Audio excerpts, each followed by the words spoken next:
Kanjirappally saint Dominic's കോളേജിലെ രണ്ടാം വർഷ BCom വിദ്യാർത്ഥിനിയായിരുന്ന Jasna Maria ജെയിംസിനെ കാണാതായിട്ട് ഈ മാർച്ച് മാസം 22-ാം തീയതി 3 വർഷം തികയുകയാണ്. ഈ 3 വർഷക്കാലം കേരള പോലീസിന്റെ വിവിധ അന്വേഷണ സംഘങ്ങൾ വിവിധ രീതിയിൽ അന്വേഷണം നടത്തിയിട്ടും കേസിൽ വ്യക്തമായ നിഗമനത്തിലേക്ക് എത്തുവാൻ സാധിച്ചില്ല. ഏറ്റവും ഒടുവിൽ ഈ കേസ് ഏറ്റെടുക്കാമെന്ന് CBI സന്നദ്ധത അറിയിച്ചിരിക്കുകയാണ്. ജസ്നയെ കണ്ടുപിടിക്കുവാൻ CBIക്ക് സാധിക്കുമോ?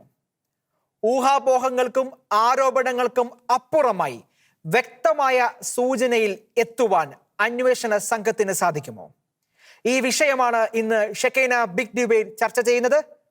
ഈ ചർച്ചയിൽ നമ്മളോടൊപ്പം പങ്കെടുക്കുന്നു retired SP advocate KM Antony IPS, KSU Kottayam ജില്ലാ general secretary Sri Vasanth Thengumalli, Catholic association and alliance for social action president Sri Kevin Peter. 3 പേർക്കും ഈ ചർച്ചയിലേക്ക് സ്വാഗതം. ശ്രീ വസന്ത് തെങ്ങുമള്ളിൽ, ജസ്ന പഠിച്ച കാഞ്ഞിരപ്പള്ളി സെന്റ് ഡോമിനിക്സ് കോളേജിലാണ് വസന്തും പഠിച്ചിട്ടുള്ളത്. ആ കാലം തൊട്ട് തന്നെ ഈ സമരവുമായിട്ടൊക്കെ മുമ്പോട്ട് പോയിട്ടുള്ള വ്യക്തി കൂടിയാണ്. എങ്ങനെയാണ് ജസ്നയുടെ തിരോധാനത്തെ നോക്കിക്കാണുന്നത്? മാർച്ച് മാസം 22-ാം തീയതി 2018-ാം ആണ്ടിലാണ് ജസ്ന മരിയ ജെയിംസ് എന്ന് പറയുന്ന മുക്കൂട്ടുതറ പോലൊരു ഗ്രാമത്തിൽ നിന്ന് സെന്റ് ഡോമിനിക്സ് കോളേജിന്റെ ബികോം ഡിപ്പാർട്ട്മെന്റിൽ 2-ാം വർഷം വിദ്യാർത്ഥിയായിരുന്ന പെൺകുട്ടിയെ കാണാതാവുന്നത്. സ്വാഭാവികമായിട്ടും കാഞ്ഞിരപ്പള്ളി പോലെയുള്ള ഒരു ഗ്രാമപ്രദേശത്തിന്, ഒരു നാട്ടിൻ പുറത്തിന് അത്ര സുപരിചിതമായ ഒരു കാര്യമല്ല ഈ മിസ്സിംഗ് കേസുകൾ ഉണ്ടാവുക. ഒരുപക്ഷെ ഒരു 10-20 വർഷത്തിനിടയിൽ കാഞ്ഞിരപ്പള്ളിയെ പിടിച്ചുകുലുക്കിയ ഒരു മിസ്സിംഗ് കേസായിട്ട് ജസ്നയുടെ കാര്യം നമുക്ക് കാണാം. പക്ഷേ ജസ്ന മരിയ ജെയിംസ് എന്ന് പറയുന്ന പെൺകുട്ടിയെ കാണാതായത് വളരെ ലാഘവത്തോടു കൂടിയാണ് തുടക്കം തൊട്ട് പോലീസ് എടുത്തിരുന്നതാണ് എന്നാണ് എനിക്ക് മനസ്സിലാക്കാൻ സാധിച്ചത്. സ്വാഭാവികമായും ഞാൻ അവിടെ MCOM ഫസ്റ്റ് ഇയർ പഠിക്കുമ്പോൾ ജസ്ന BCom സെക്കൻഡ് ഇയർ ആണ്. എന്റെ ജൂനിയർ ആയിട്ടുള്ള ഒരു കുട്ടിയാണ്. പൊതുവെ അന്തർമുഖിയായ, അധികം സുഹൃത്തുക്കളൊന്നുമില്ലാത്ത, വളരെ സ്വന്തം കാര്യമൊക്കെ നോക്കി കോളേജിന്റെ ഉള്ളിലൂടെ താൻ അങ്ങനെ ഒരാൾ അവിടെ ഉണ്ട് എന്ന് പോലും തോന്നിപ്പിക്കാത്ത രീതിയിൽ നടന്നുകൊണ്ടിരുന്ന ഒരു പെൺകുട്ടി. അവളെ കാണാതായി അന്ന് വൈകുന്നേരം 7 മണിയോടുകൂടിയാണ് ജസ്നയുടെ പിതാവ് മുക്കൂട്ടുതറ പോലീസ് സ്റ്റേഷനിൽ കേസ് ഫയൽ ചെയ്യുന്നത്, മാൻ മിസ്സിംഗ് കേസ് ഫയൽ ചെയ്യുന്നത്. പക്ഷെ ആ കേസ് ഫയൽ ചെയ്ത് 7-8 ദിവസത്തിന് ശേഷമാണ് പോലീസ് CCTV ദൃശ്യങ്ങൾ എടുക്കാൻ പോയത് എന്നുള്ളത് വളരെ വളരെ വേദനാജനകമാണ്, വളരെ അത്ഭുതം നൽകുന്ന ഒരു കാര്യമാണ്. നമുക്കറിയാം, സാധാരണയായി 8 ദിവസം കഴിഞ്ഞാൽ ഒരു CCTVക്കും ബാക്കപ്പ് സാധാരണ CCTVകൾക്ക് ഉണ്ടാവില്ല. അതുകൊണ്ട് തന്നെ ഈ കേസുമായി ബന്ധപ്പെട്ട് CCTV ദൃശ്യങ്ങൾ കളക്ട് ചെയ്യാൻ പോലീസിന് സാധിച്ചില്ല എന്ന് പറഞ്ഞാൽ അത് കൃത്യമായ അലംഭാവം അതിലുണ്ടായത് കൊണ്ട് തന്നെ പോലീസിന് സാധിച്ചില്ല. രണ്ടാമത്, ജസ്ന മരിയ ജെയിംസ് എന്ന് പറയുന്ന പെൺകുട്ടി വീട്ടിൽ നിന്ന് കാണാതായപ്പെട്ടപ്പോൾ അവളുടെ കയ്യിൽ 10 ദിവസത്തിനപ്പുറത്ത് അവൾ പഠിക്കാൻ പോകുന്ന ഒരു വിഷയം, അവളുടെ എക്സാമിന് 10 ദിവസത്തിനപ്പുറത്ത് നടക്കാനുള്ള ഒരു പരീക്ഷയുടെ പുസ്തകം അവൾ കയ്യിൽ കരുതിയിരുന്നു എന്നതുകൊണ്ട് ലോക്കൽ പോലീസ് ഏത് നിഗമനത്തിലാണ് എത്തിയതെന്ന് ചോദിച്ചാൽ ജസ്റ്റ് പരീക്ഷയ്ക്ക് വരും എന്നാണ്. 10 ദിവസം മുമ്പ് കാണാതെ പോയ പെൺകുട്ടി 10 ദിവസം കഴിഞ്ഞ് പരീക്ഷ എഴുതാൻ വേണ്ടി കോളേജിൽ വരും എന്ന് വിശ്വസിച്ചുകൊണ്ട് കോളേജിന്റെ ഗേറ്റിന്റെ കവാടത്തിൽ 10 ദിവസത്തിനപ്പുറത്ത് ജസ്നയെ കാത്തിരിക്കുകയായിരുന്നു കേരളത്തിന്റെ ലോക്കൽ പോലീസ് സംവിധാനം. അതുവരെ കാര്യമായ യാതൊരു അന്വേഷണവും പോലീസ് നടത്തിയില്ല. ജസ്ന പരീക്ഷ എഴുതാൻ വരും, ബിസിനസ് എക്കണോമിക്സ് എഴുതാൻ ജസ്ന വരും, അപ്പോൾ നമുക്ക് കൈയോടുകൂടി ജസ്നയെ പിടിച്ചെടുത്തിട്ട് ജസ്നയോട് എന്താണ് ചെയ്തത്, എവിടെയാണ് പോയത് എന്നൊക്കെ ചോദിക്കാമെന്ന് പ്രതീക്ഷിച്ചുകൊണ്ടാണ് ഇവിടുത്തെ പോലീസ് ഇരുന്നത്. വളരെ വിചിത്രമാണല്ലോ നമ്മുടെ പോലീസ് സംവിധാനങ്ങളുടെ ഇടപെടൽ, അല്ലേ? തീർച്ചയായും അത് ഏറ്റവും രസകരമായ ഒരു കാര്യം. അന്ന് പോലീസുകാർ പറഞ്ഞുകൊണ്ടിരുന്നത് ജസ്ന തന്റെ ഫോൺ എടുത്തിരുന്നില്ല, അതുകൊണ്ട് ജസ്ന എവിടെയാണെന്ന് കണ്ടുപിടിക്കാൻ സാധിക്കില്ല. നാളെ ഞാനോ നിങ്ങളോ കാണാതായപ്പെട്ടാൽ എന്റെയോ നിങ്ങളുടെ ഫോൺ നമ്മുടെ കയ്യിലില്ല എന്നിരിക്കട്ടെ, നമ്മൾ എവിടെയെങ്കിലും ഫോൺ മറന്നു വെച്ചു എന്നിരിക്കട്ടെ, നമ്മളെ ഇവിടുത്തെ പോലീസ് കണ്ടുപിടിക്കില്ല എന്നാണ് ഈ കേസിന്റെ തുടക്കം തൊട്ടുള്ള കേരള പോലീസിന്റെ സ്റ്റേറ്റ്മെന്റുകൾ വ്യക്തമാക്കുന്നത്. രണ്ടാമത്, വളരെ വലിയ ശക്തമായ സമരങ്ങൾ നടന്നു. KSU, SFI, ABVP പോലെയുള്ള വിദ്യാർത്ഥി സംഘടനകൾ തെരുവിലിറങ്ങി വലിയ സമര കോലാഹലങ്ങൾ ഉണ്ടായി. യൂത്ത് കോൺഗ്രസ് മുമ്പോട്ട് വന്നു, കാഞ്ഞിരപ്പള്ളി രൂപത മുമ്പോട്ട് വന്നു. ഇങ്ങനെ ഒരുപാട് സമരങ്ങൾ അന്ന് നടക്കുകയുണ്ടായി. ഈ സമരത്തിന്റെ ഭാഗമായിട്ടാണ് വലിയ മെമ്മോറാണ്ടം ഒക്കെ ഞങ്ങൾ സംസ്ഥാന പോലീസ് DGPക്കും ഒക്കെ സമർപ്പിച്ചു. അങ്ങനെയാണ് ക്രൈംബ്രാഞ്ച് ഈ കേസ് ഏറ്റെടുക്കുന്നത്.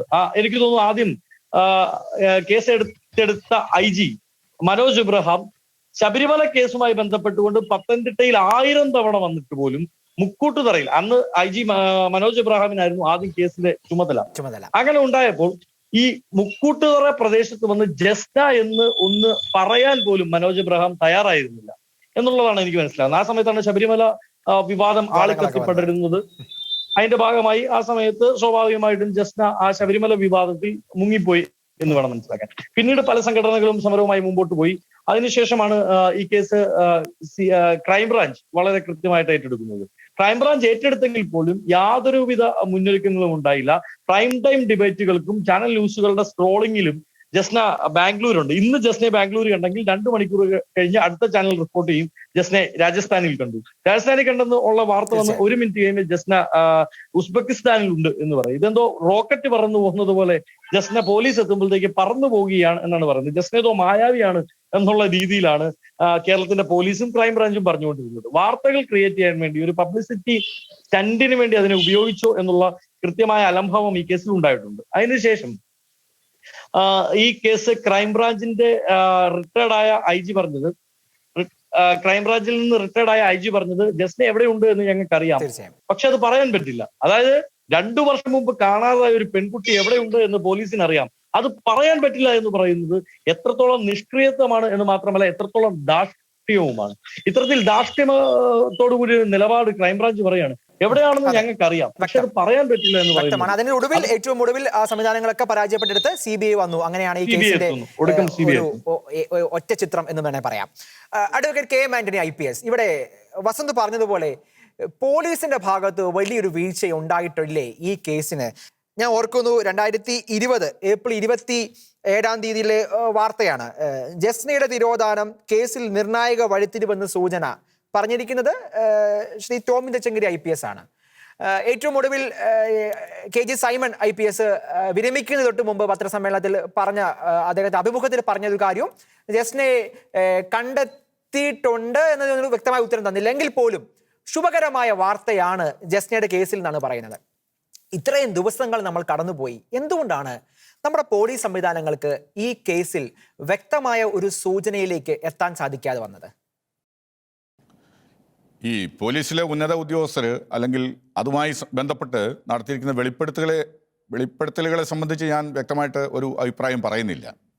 എന്നിരുന്നാലും പറയുകയാണെങ്കിൽ വസന്ത് പറഞ്ഞതുപോലെ തന്നെ ഈ കേസിൻ്റെ ആദ്യ ഘട്ടത്തിൽ ലോക്കൽ പോലീസിൻ്റെ ഭാഗത്തു നിന്നും വ്യക്തമായിട്ടുള്ള അലംഭാവം സംഭവിച്ചിട്ടുണ്ട്. കാരണം ഒരു മിസ്സിംഗ് കേസിൽ ഒരു വ്യക്തി കാണാതായാൽ ആ കേസിൽ ഏറ്റവും ക്രിട്ടിക്കലായിട്ടുള്ള ടൈം എന്ന് പറയുന്നത് 72 hours-ആണ്, 72 മണിക്കൂർ അല്ലെങ്കിൽ 3 ദിവസം. 3 ദിവസങ്ങൾക്കുള്ളിൽ അത് സംബന്ധമായിട്ടുള്ള ഒരു വ്യക്തമായിട്ട് സൂചന കിട്ടുന്നില്ല എങ്കിൽ പിന്നീട് അത്തരം കേസുകളിൽ തുടർന്നുള്ള അന്വേഷണം ദുഷ്കരമായിട്ടുള്ള കാര്യങ്ങളാണ്. ഈ കേസിനെ സംബന്ധിച്ചിടത്തോളം ഇതിൻ്റെ ആദ്യഘട്ടത്തിൽ ഇതിൻ്റെ അന്വേഷണവുമായി ബന്ധപ്പെട്ട ആളുകൾ ഇപ്പോൾ പറഞ്ഞു മൊബൈൽ ഫോൺ ഇല്ലാത്തതുകൊണ്ട് കണ്ടുപിടിക്കാൻ സാധിക്കില്ല എന്ന്. പക്ഷേ മൊബൈൽ ഫോണോ അല്ലെങ്കിൽ ലാൻഡ് ഫോൺ പോലും പൂർണ്ണമായിട്ട് ഇല്ലാത്ത കാലഘട്ടത്തിൽ പോലീസിൽ ജോലി ചെയ്തിട്ടുള്ള ഒരാളാണ് ഞാൻ. അപ്പം എൻ്റെ അഭിപ്രായത്തിൽ പറയുകയാണെങ്കിൽ ഒരു കേസിൻ്റെ അന്വേഷണത്തിൽ ഇങ്ങനെയുള്ള എന്തില്ല എന്നുള്ളതല്ല, എങ്ങനെ ചെയ്യണമെന്നുള്ള ആ ഇച്ഛാശക്തിയോടുകൂടി ഒരു അന്വേഷണത്തെ മുന്നോട്ട് കൊണ്ടുപോവുകയാണ് എങ്കിൽ ഏത് കേസും അന്വേഷണത്തിൽ തെളിവിൽ കൊണ്ടുവരാൻ സാധിക്കുമെന്നുള്ളതാണ് എൻ്റെ അഭിപ്രായം. ഇപ്പം ഇത്തരം ഒരു കേസിൽ ദുരൂഹമായിട്ട് ഇപ്പം 35 മാസമായിട്ടുണ്ട് ഇന്നേക്ക്, അല്ലെങ്കിൽ ഈ സമയത്ത് 35 മാസം കടന്നുപോയ ഈ കേസിൻ്റെ അന്വേഷണത്തിൽ ലോക്കൽ പോലീസിനോ ക്രൈംബ്രാഞ്ചിനോ ഒരു സ്റ്റെപ്പ് പോലും മുന്നോട്ട് കൊണ്ടുപോകാനായി സാധിച്ചു എന്ന് ഞാൻ കരുതുന്നില്ല. കാരണം കുട്ടി മരിച്ചോ അല്ലെങ്കിൽ ജീവിച്ചിരിപ്പുണ്ടോ അല്ലെങ്കിൽ എവിടെയാണ് എങ്ങനെയാണ് എന്നുള്ളതിനെ പറ്റിപ്പോലും അന്വേഷണ ഉദ്യോഗസ്ഥർക്കോ അതുമായിട്ട് ബന്ധപ്പെട്ടവർക്കോ കൃത്യമായ ഒരു ഊഹം പറയാൻ സാധിക്കുന്നില്ല. ഇത് നമ്മളിപ്പം ഈ ആദ്യഘട്ടത്തിൽ ഈ കേസിൻ്റെ അന്വേഷണത്തിൽ ആ കുട്ടിയുടെ കുടുംബവും അതുപോലെ തന്നെ കുട്ടിയുടെ സഹപാഠികളും കോളേജും അല്ലെങ്കിൽ അത്തരത്തിലുള്ള ആളുകളെ ബന്ധപ്പെടുത്തി അല്ലെങ്കിൽ അവരെ ബന്ധപ്പെട്ടാണ് അന്വേഷണങ്ങൾ നടന്നു പോയത്. അപ്പം അതിൽ നിന്ന് വ്യത്യസ്തമായിട്ട് ആ ഒരു അവസ്ഥയിൽ നിന്ന് അപ്പുറത്തേക്ക് ഒരു അന്വേഷണം ഈ കുട്ടിയുടെ ഏതെങ്കിലും രീതിയിലുള്ള സാമീപ്യത്തെ പറ്റി ഇന്നേ വരെ കണ്ടെത്താനായിട്ട് ഈ 2 വിഭാഗം പോലീസിനും സാധിച്ചിട്ടില്ല. അത് പോലീസിൻ്റെ ഭാഗത്തു നിന്നുള്ള അലംഭാവം എന്ന് പൂർണ്ണമായി പറയാൻ സാധിക്കില്ല. കാരണം ഈ കേസിൻ്റെ അന്വേഷണത്തിൽ ആദ്യം മുതൽ തന്നെ ഈ കുട്ടിയുടെ കുടുംബം പ്രതിരോധത്തിലായിരുന്നു. എന്ന് പറഞ്ഞാൽ കുട്ടിയുടെ കുടുംബത്തിനെ സംശയിക്കുന്ന രീതിയിലേക്ക് കേസിൻ്റെ ആദ്യഘട്ടത്തിലെ ആരോപണങ്ങൾ വന്ന അവസ്ഥയിൽ പോലീസിന് ഇത് മുന്നോട്ട് കൊണ്ടുപോകാൻ ദുഷ്കരമായിട്ടുള്ള ഒരു അവസ്ഥ സ്വാഭാവികമായും വന്നു. പക്ഷേ അഡ്വക്കേറ്റ് KM ആന്റണി, ഇവിടെ സമീപകാലത്ത് പോലീസ് പറഞ്ഞ ഒരു വിചിത്രമായ വാദം ഇങ്ങനെയായിരുന്നു: കോവിഡ് ആയതുകൊണ്ട് ഈ കേസ് അന്വേഷിക്കാൻ ബുദ്ധിമുട്ടുണ്ടായി? ഓർക്കണം, കേരളത്തിൽ ഏറ്റവും കൂടുതൽ ഈ കോവിഡ് പ്രതിരോധത്തിൽ അല്ലെങ്കിൽ അതിൻ്റെ അച്ചടക്കത്തിലൊക്കെ മുമ്പിൽ നിന്ന കേരള പോലീസാണ് ഇത് പറയുന്നത്. പോലീസിന് കോവിഡ് ഒരു പ്രശ്നമാണോ, ബാംഗ്ലൂരിലോ അല്ലെങ്കിൽ മറ്റു സ്ഥലങ്ങളിലോ കണ്ടു എന്നുള്ള ഊഹാപോഹങ്ങളൊക്കെ ചേർത്ത് പറഞ്ഞപ്പോൾ അവിടെ പറഞ്ഞ റീസൺ ഇതാണ്, കോവിഡ് ആയതുകൊണ്ട് അന്വേഷിക്കാൻ പറ്റിയില്ല. അതൊക്കെ തീർച്ചയായിട്ടും ബാലിശമായ ന്യായങ്ങളല്ലേ അഡ്വക്കേറ്റ് കെ എം ആന്റണി? അത് ഞാൻ എൻ്റെ ശ്രദ്ധയിൽപ്പെട്ട ഒരു കാര്യമാണ്. കോവിഡ് ആയതുകൊണ്ടും അതുപോലെ തന്നെ സാക്ഷികളെ അടുത്ത് നിന്ന് മാസ്ക് ധരിക്കുന്നത് കൊണ്ട് മുഖഭാവങ്ങൾ കണ്ട് അന്വേഷിക്കാൻ പറ്റില്ല എന്നുള്ള രീതിയിലുള്ള വെളിപ്പെടുത്തലുകളിൽ അല്ലെങ്കിൽ അങ്ങനെയുള്ള അറിവുകളിൽ നടന്നിട്ടുണ്ട്, അല്ലെങ്കിൽ അത്തരത്തിലുള്ള കാര്യങ്ങൾ വന്നിട്ടുണ്ട്. പക്ഷേ കോവിഡ് ആണെങ്കിലും എന്താണെങ്കിലും ഏത് രീതിയിലുള്ള പ്രതികൂലമായ സാഹചര്യങ്ങൾ ഉണ്ടെങ്കിലും ഇത്തരത്തിലൊരു കേസ്, അതായത് 3 വർഷമായിട്ട് 20-21 വയസ്സുള്ള ഒരു പെൺകുട്ടി ആർക്കും ഒന്നും അറിയാൻ പാടില്ലാത്ത രീതിയിൽ അജ്ഞാതമായിട്ട് പോയിരിക്കുന്ന ഒരവസ്ഥയിൽ അതിനെ സംബന്ധിച്ച് ഏതെങ്കിലും ഒരു നേരിയ സൂചന പോലെ ഉണ്ടെങ്കിലും അതിനെ എത്രയും ഗൗരവത്തോടെ എത്രയും തിടുക്കപ്പെട്ട് അന്വേഷിച്ച് അത് കണ്ടെത്തി അതിലെ എന്താണ് അതിൻ്റെ വിവരമെന്നും അത് സംബന്ധമായിട്ടുള്ള പൂർണ്ണമായ വിവരങ്ങൾ വിശകലനം ചെയ്ത് ആ കുട്ടിയെ കണ്ടെത്തി കൊണ്ടുവരിക എന്നുള്ളതാണ് പോലീസിൻ്റെ കർത്തവ്യം. അതായിരുന്നു ചെയ്യേണ്ടിയിരുന്നത് അല്ലേ? തീർച്ചയായും. ശ്രീ കെവിൻ പീറ്റർ, കാസ സംഘടന ഈ ഒരു കേസിൽ വളരെ ശ്രദ്ധയോടെ ഇടപെടൽ നടത്തി ഹൈക്കോടതിയെ സമീപിക്കുന്നു. ഒത്തിരിയധികം ക്യാമ്പയിനുകൾ ഇതുമായി നടത്തുകയൊക്കെ ചെയ്തിട്ടുമുണ്ട്. ശ്രീ കെവിൻ പീറ്റർ, എങ്ങനെയാണ് ഈ കേസിനെ കാണുന്നത്? എന്ത് ആംഗിളിലാണ് നിങ്ങൾ ഈ കേസിനെ കാണുക? ശരിക്കും കേരള സമൂഹം ഇതുവരെ കേട്ടിരുന്നതും ഇപ്പോൾ ശ്രീ വസന്ത് പറഞ്ഞ ആ കാര്യങ്ങളും കൂടെ, പുതുതായി ചില കാര്യങ്ങളും കൂടെ വസന്ത് പറഞ്ഞു കേട്ടു. അപ്പൊ ഇതൊക്കെ കൂടെ വെച്ചുകൊണ്ട് തന്നെ പറയട്ടെ, ഇതിന്റെ പുറകിൽ കേവലം ഒരു വ്യക്തിയല്ല. കേരള പോലീസിന്റെ അലംഭാവം എന്ന് കരുതാൻ കഴിയില്ല, കേരള പോലീസിന്റെ കഴിവില്ലായ്മ എന്ന് കരുതാൻ കഴിയില്ല. പക്ഷേ ഇതിനെ യഥാർത്ഥം സത്യം കണ്ടെത്തുവാനായി തടസ്സപ്പെടുത്തുന്ന ചില ശക്തികൾ ഇതിന്റെ പുറകിലുണ്ട്. CBI ഇതിന്റെ യഥാർത്ഥ്യം കണ്ടെത്തും എന്ന് തന്നെയാണ് വിശ്വാസം. അവരുടെ അന്വേഷണത്തിൽ ഇരിക്കുന്നത് കൊണ്ട് ഇതിനെക്കുറിച്ചൊരു ആരോപണം എന്ന രീതിയിൽ പറയുന്നില്ല. എങ്കിൽ പോലും ഒരു ശക്തി, ഇപ്പൊ നമ്മൾക്ക് എല്ലാവർക്കും അറിയ കേരള സമൂഹത്തിൽ പെൺകുട്ടികൾ മിസ്സിംഗ് പുറകിലെ ശക്തി ഏതാണ്. അപ്പം അത്തരത്തിൽ ഒരു ശക്തി ഇതിനകത്തുണ്ട്. ഭരിക്കുന്നവരെയും ക്രിയാത്മകമായി നിൽക്കേണ്ട പ്രതിപക്ഷത്തെയും പോലീസിനെയും ഒരേപോലെ വായടപ്പിക്കാൻ കഴിയുന്ന ഒരു ശക്തി ഇതിന്റെ പുറകിൽ ഉണ്ട് എന്ന് തന്നെയാണ് എന്റെ സത്യം. അപ്പൊ പല വേദികളിൽ കാസ ജസ്നയെ കുറിച്ച് പറഞ്ഞിരുന്നുവെങ്കിലും ഈ കേസിന്റെ പുറകെ ഞങ്ങൾ ഒരു വേട്ടനായെ പോലെ പോകാൻ തുടങ്ങിയത് ശ്രീ സൈമൺ, ബഹുമാനപ്പെട്ട റിട്ടയർഡ് DYSP സൈമണിന്റെ ഒരു പ്രസ്താവനയാണ്. അദ്ദേഹം റിട്ടയർ ചെയ്യുന്നതിന് മുമ്പ് ചിലപ്പോൾ അദ്ദേഹത്തിന്റെ നിരാശയായിരിക്കാം, ചിലപ്പോൾ അദ്ദേഹത്തിന്റെ ബുദ്ധി ആയിരിക്കാം, കേരളീയ പൊതുസമൂഹത്തിന്റെ മുന്നിലേക്ക് ഒരു ചോദ്യം ഇട്ടുതരികയാണ്. എനിക്കറിയാം, ഞാൻ കണ്ടെത്തി, പക്ഷെ എനിക്കത് തുറന്നു പറയാൻ കഴിയുന്നില്ല. ഞാനതാ പടിയിറങ്ങുകയാണ്, റിട്ടയർ ആകുകയാണ്. ഒരു പക്ഷേ ഞാൻ മിണ്ടാതിരുന്നാൽ ഈ കേസ് എങ്ങും ആകില്ല. സത്യമായിരുന്നു, അതങ്ങനെയാണ് ഭവിച്ചത്. അപ്പം ഇത്തരത്തിലൊരു പ്രസ്താവനയാണ് കാസയെ ഈ കേസിന്റെ പുറകെ വിട്ടത്. കാരണം ഒരു അന്വേഷണ ഉദ്യോഗസ്ഥൻ പറയുന്നു താൻ കണ്ടെത്തി, പക്ഷെ എനിക്ക് തുറന്നു പറയാനാവുന്നില്ല. അപ്പൊ എന്താ ഇത്, നൈജീരിയയോ തട്ടിക്കൊണ്ടുപോയത് ബൊക്കോ ഹറാമോ? അല്ലല്ലോ. എന്നിട്ട് ഇത്തരം ഒരു പ്രസ്താവന വന്നിട്ട് പോലും ഭരണകൂടം, ഭരിക്കുന്നവർ അതിനെക്കുറിച്ച് ഒന്നും മിണ്ടുന്നില്ല. മാധ്യമങ്ങളിൽ വാർത്ത വന്നു, പല സ്ഥലങ്ങളിൽ നിന്ന് വിമർശനങ്ങളും ആക്ഷേപങ്ങളും വന്നു, പക്ഷെ മിണ്ടുന്നില്ല. ക്രിയാത്മകമായി നിൽക്കേണ്ട ഒരു പ്രതിപക്ഷം, അതിനെ നയിക്കുന്ന കോൺഗ്രസ്, കാരണം MLA കൂടെ കോൺഗ്രസ് MLA ആണെന്നാണ് എന്റെ അറിവ്, ഇവരൊക്കെ ഇതിനെക്കുറിച്ച് ഒന്നും മിണ്ടുന്നില്ല. ഇത്തരത്തിലൊരു ചോദ്യം പ്രതിപക്ഷത്തിന്റെ മുന്നിൽ കിട്ടിയാൽ അത് ഭരണത്തിന്റെ തകർച്ചയായിട്ട് അവരെടുത്തു കാണിക്കേണ്ടതാണ്. ഇവിടുത്തെ ക്രമസമാധാനം തകർന്നു. ഒരു അന്വേഷണ ഉദ്യോഗസ്ഥന് സത്യം വിളിച്ചു പറയാൻ പറ്റാത്ത സാഹചര്യമാണ് കേരളത്തിൽ എന്ന് വരുത്തി തീർക്കാൻ ഇതിലും വലുതായിട്ട് പ്രതിപക്ഷത്തിന് കിട്ടുന്ന അവസരം വേറെ ഇല്ല. എന്നിട്ട് പോലും പ്രതിപക്ഷം ഒരക്ഷരം, ശ്രീ ചെന്നിത്തല ആകട്ടെ മറ്റേതെങ്കിലും ഒരു നേതാവാകട്ടെ, ഒരു പ്രസ്താവനയിലോ നിയമസഭയിൽ എഴുന്നേറ്റ് നിന്നോ ഒരു ചാനലിന്റെ മുന്നിലോ ഇതിനെക്കുറിച്ച് യാതൊന്നും മിണ്ടുന്നില്ല. ഇപ്പോഴാണ് ഞങ്ങൾ ഇതിനെതിരെ ഇറങ്ങാൻ തീരുമാനിച്ചത്. ഞങ്ങൾ ആദ്യം ചെയ്തത് ജസ്നയുടെ പിതാവുമായി ബന്ധപ്പെടുകയാണ് ചെയ്തത്. അപ്പൊ അദ്ദേഹത്തെ ഞങ്ങൾ പ്രഷർ ചെലുത്തി, ഞങ്ങൾ എല്ലാവിധ സഹായങ്ങളും നൽകാം, അവിടെ വന്ന് കൊണ്ടുപോകാം, തിരിച്ചു കൊണ്ടാക്കാം, ഇവിടെ താമസിക്കാനുള്ള സൗകര്യങ്ങൾ, വക്കീലെല്ലാം ഞങ്ങൾ തരാം, താങ്കൾ ഹോബിയസ് കോർപ്പസ് ഹർജി ആയിട്ട് വീണ്ടും വരണം. പക്ഷെ എന്തോ അദ്ദേഹത്തെ ഒരുപക്ഷെ ഭയപ്പെടുത്തുന്ന, അദ്ദേഹത്തെയും വിലക്കെടുക്കുന്ന ഒരു ശക്തിയാണോ ഇതിന്റെ പുറകിൽ എന്നതുകൊണ്ടാകാം അദ്ദേഹം അതിൽ നിന്ന് പിന്മാറി.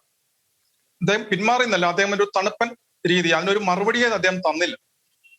പകരം അദ്ദേഹം ഞങ്ങളുടെ വാട്സപ്പിലേക്ക് ഈ കേസിന്റെ FIRന്റെ ഒരു കോപ്പിയും ഹോബിയസ് കോർപ്പസ് അദ്ദേഹം കൊടുത്തതിന്റെ ഒരു ഡോക്യുമെന്റിന്റെ PDF ഫയൽ ഞങ്ങൾക്ക് അയച്ചു.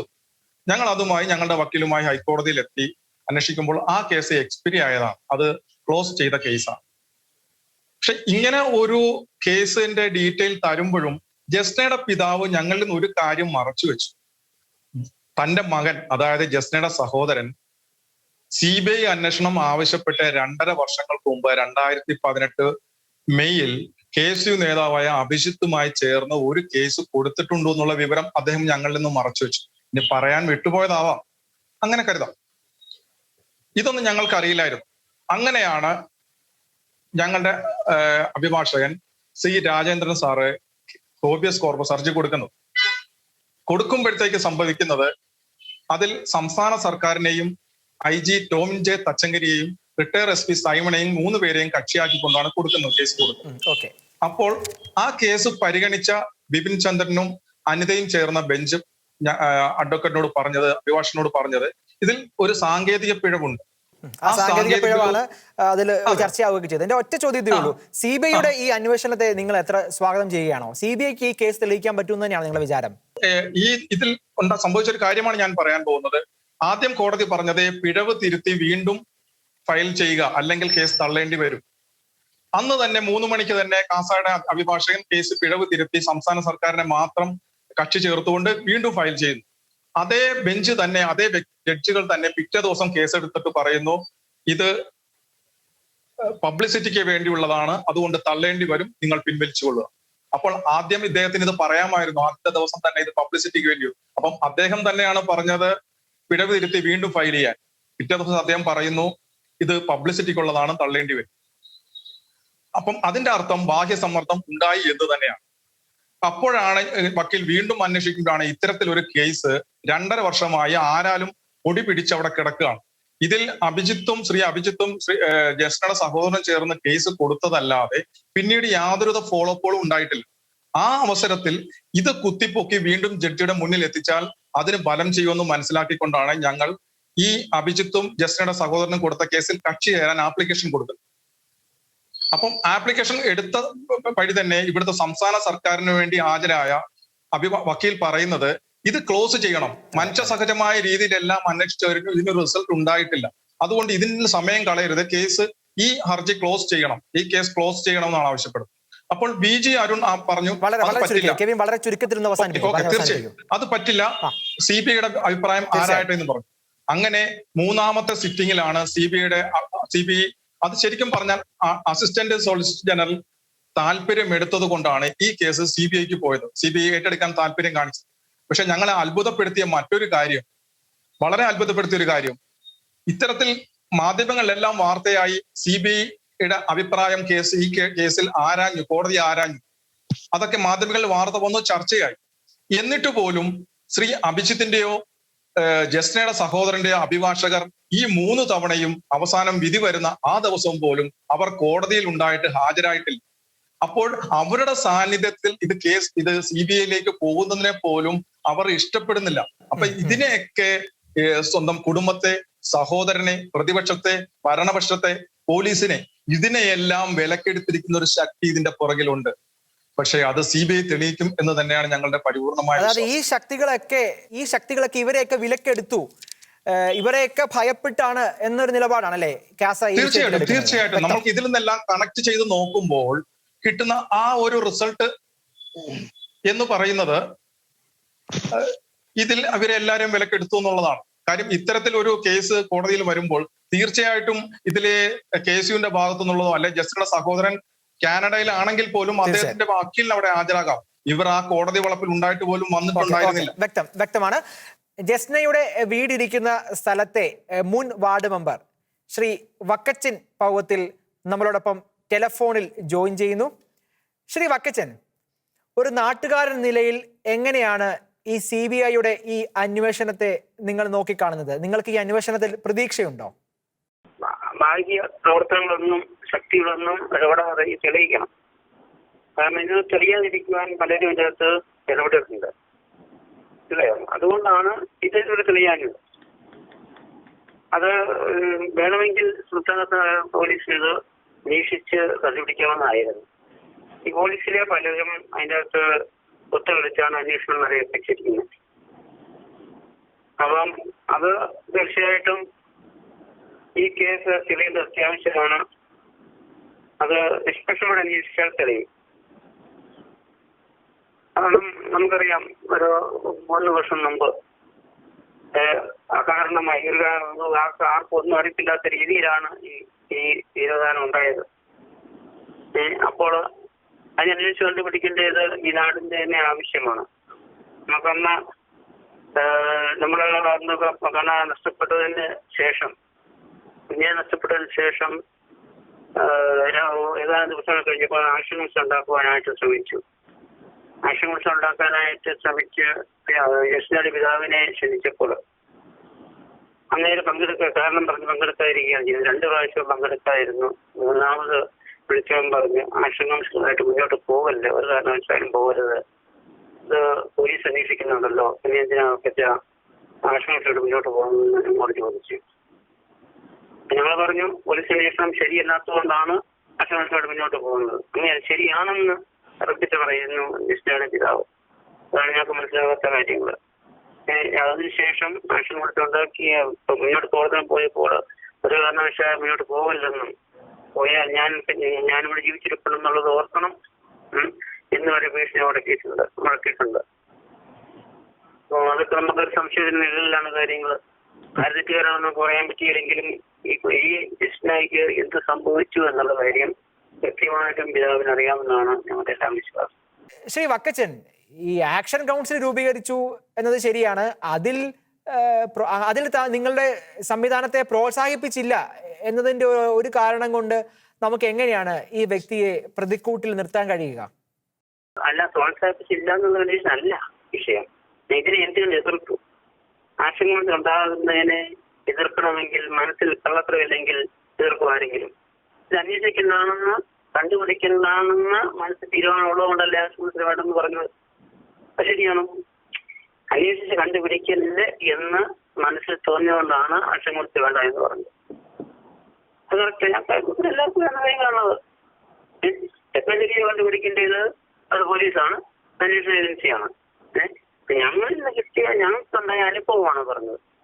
ഒരു കാരണവശാലും ഈ കൊച്ചിനെ കണ്ടുപിടിക്കുന്ന കാര്യത്തിൽ ആ പിതാവിന് ഒരു താല്പര്യവും ഉണ്ടായിരുന്നില്ല. ആരൊക്കെ കണ്ടുപിടിക്കണമെന്ന് പറഞ്ഞോ അവർക്കെല്ലാം എതിരായിട്ട് നീങ്ങി അവരെ എങ്ങനെ പിൻവലിക്കണമെന്ന് ശ്രമിക്കുകയാണ് ചെയ്തത്. ആദ്യം ആവശ്യമുള്ള പല പിൻവലിച്ചു. വലിയ പങ്കെടുക്കാതിരുന്നു. ഇതൊക്കെ ഞാൻ ചോദിക്കുന്നത്, നമ്മൾ ആരാണെങ്കിലും നമ്മുടെ കൊച്ചിന് ഇങ്ങനെ ഒരു അവസ്ഥ ഉണ്ടായാൽ നിങ്ങൾ എന്ത് വേണമെങ്കിലും ചെയ്തു, എന്റെ കൊച്ചിനെ കണ്ടുപിടിച്ചാൽ മതി എന്നല്ല പറയുള്ളൂ. പിന്നെ എന്തുകൊണ്ട് ഇത് വേണ്ട എന്ന് പറയുന്നു? വേണ്ടെന്ന് പറയുന്ന കാര്യം ഇതുപോലെ ഞങ്ങൾ സുഹൃത്തുക്കളാണ്. അപ്പോൾ എന്തെങ്കിലും കാര്യം ചെയ്തത്. ഓക്കെ, വ്യക്തമാണ്. ശ്രീ വക്കച്ചൻ പൗത്തിൽ ഈ ചർച്ചയിൽ ടെലിഫോണിലൂടെ സംവദിച്ച ശ്രീ വക്കച്ചൻ പൗത്തിലിന് നന്ദി. ശ്രീ KM ആന്റണി IPS, അതായത് ഇവിടെ പ്രശസ്തമായ ഒരു ആശങ്കയും അല്ലെങ്കിൽ ഒരു ആരോപണവുമാണ് ഇവിടെ ആ നാട്ടുകാരൻ അല്ലെങ്കിൽ ജസ്നയുടെ വീടിരിക്കുന്ന ആ വാർഡിന്റെ മുൻ മെമ്പർ പറയുന്നത്. ഈ കേസ് അന്വേഷിക്കുന്ന കാലം തൊട്ട് തന്നെ മുക്കൂട്ടുതലയും പരിസര പ്രദേശത്തുമൊക്കെ ഇങ്ങനൊരു ആരോപണവും ഉണ്ട്. എന്നാൽ ഈ ആരോപണങ്ങൾക്കൊക്കെ പല ഘട്ടത്തിൽ കുടുംബം മറുപടി പറഞ്ഞിട്ടുമുണ്ടെന്നാണ് എനിക്ക് മനസ്സിലാകുന്നത്. എങ്ങനെയാണ് ഒരു കുറ്റാന്വേഷണം നടത്തുന്ന ഒരു വ്യക്തി എന്ന നിലയിൽ എങ്ങനെയാണ് ഇത്തരം ആരോപണങ്ങളെ നോക്കിക്കാണുന്നത്? ഈ മെമ്പർ വക്കച്ചൻ പറഞ്ഞത് ഞാൻ കേട്ടു. അദ്ദേഹം പറയുന്നത് ഈ ആക്ഷൻ കൗൺസിലുമായിട്ട് ഈ കുട്ടിയുടെ പിതാവ് നിസ്സഹകരിക്കുന്നു, അല്ലെങ്കിൽ അതിനോട് പൂർണ്ണമായിട്ട് സഹകരിച്ച് ഇവർ ആക്ഷൻ കൗൺസിൽ എടുക്കുന്ന തീരുമാനങ്ങളും അല്ലെങ്കിൽ അതിൻ്റെ പ്രവർത്തനമായിട്ട് മുന്നോട്ട് സഹകരിച്ച് പോകുന്നില്ല എന്നുള്ളത് കൊണ്ട് അതിലെന്തോ ഒരു സംശയം എന്നുള്ള രീതിയിലാണ് അദ്ദേഹം പറയുന്നത്. പക്ഷേ അത്തരത്തിലുള്ള ഒരു അഭിപ്രായത്തോടൊന്നും എനിക്ക് വ്യക്തമായിട്ടൊരു അഭിപ്രായം പറയാനില്ല. പ്രത്യേകിച്ച് പറയുകയാണെങ്കിൽ ഒരു കുട്ടി നഷ്ടപ്പെട്ട അല്ലെങ്കിൽ ഒരു കുടുംബത്തിൽ നിന്ന് ഒരു കുട്ടി നഷ്ടപ്പെട്ട 20 വയസ്സുള്ള ഒരു പെൺകുട്ടി നഷ്ടപ്പെട്ട ഒരു പിതാവിൻ്റെ മാനസികാവസ്ഥ എന്താണ് എന്ന് നമ്മൾ ആലോചിക്കണം. അതെ, അത് ഏത് തരത്തിലാണ് അദ്ദേഹത്തിൻ്റെ മനസ്സിലെ വികാരങ്ങൾ, വിഷമങ്ങൾ, അല്ലെങ്കിൽ ആ നഷ്ടപ്പെടലിൻ്റെ ദുഃഖം ജനങ്ങൾ എങ്ങനെയാണ് അതിനെ കാണുന്നത്.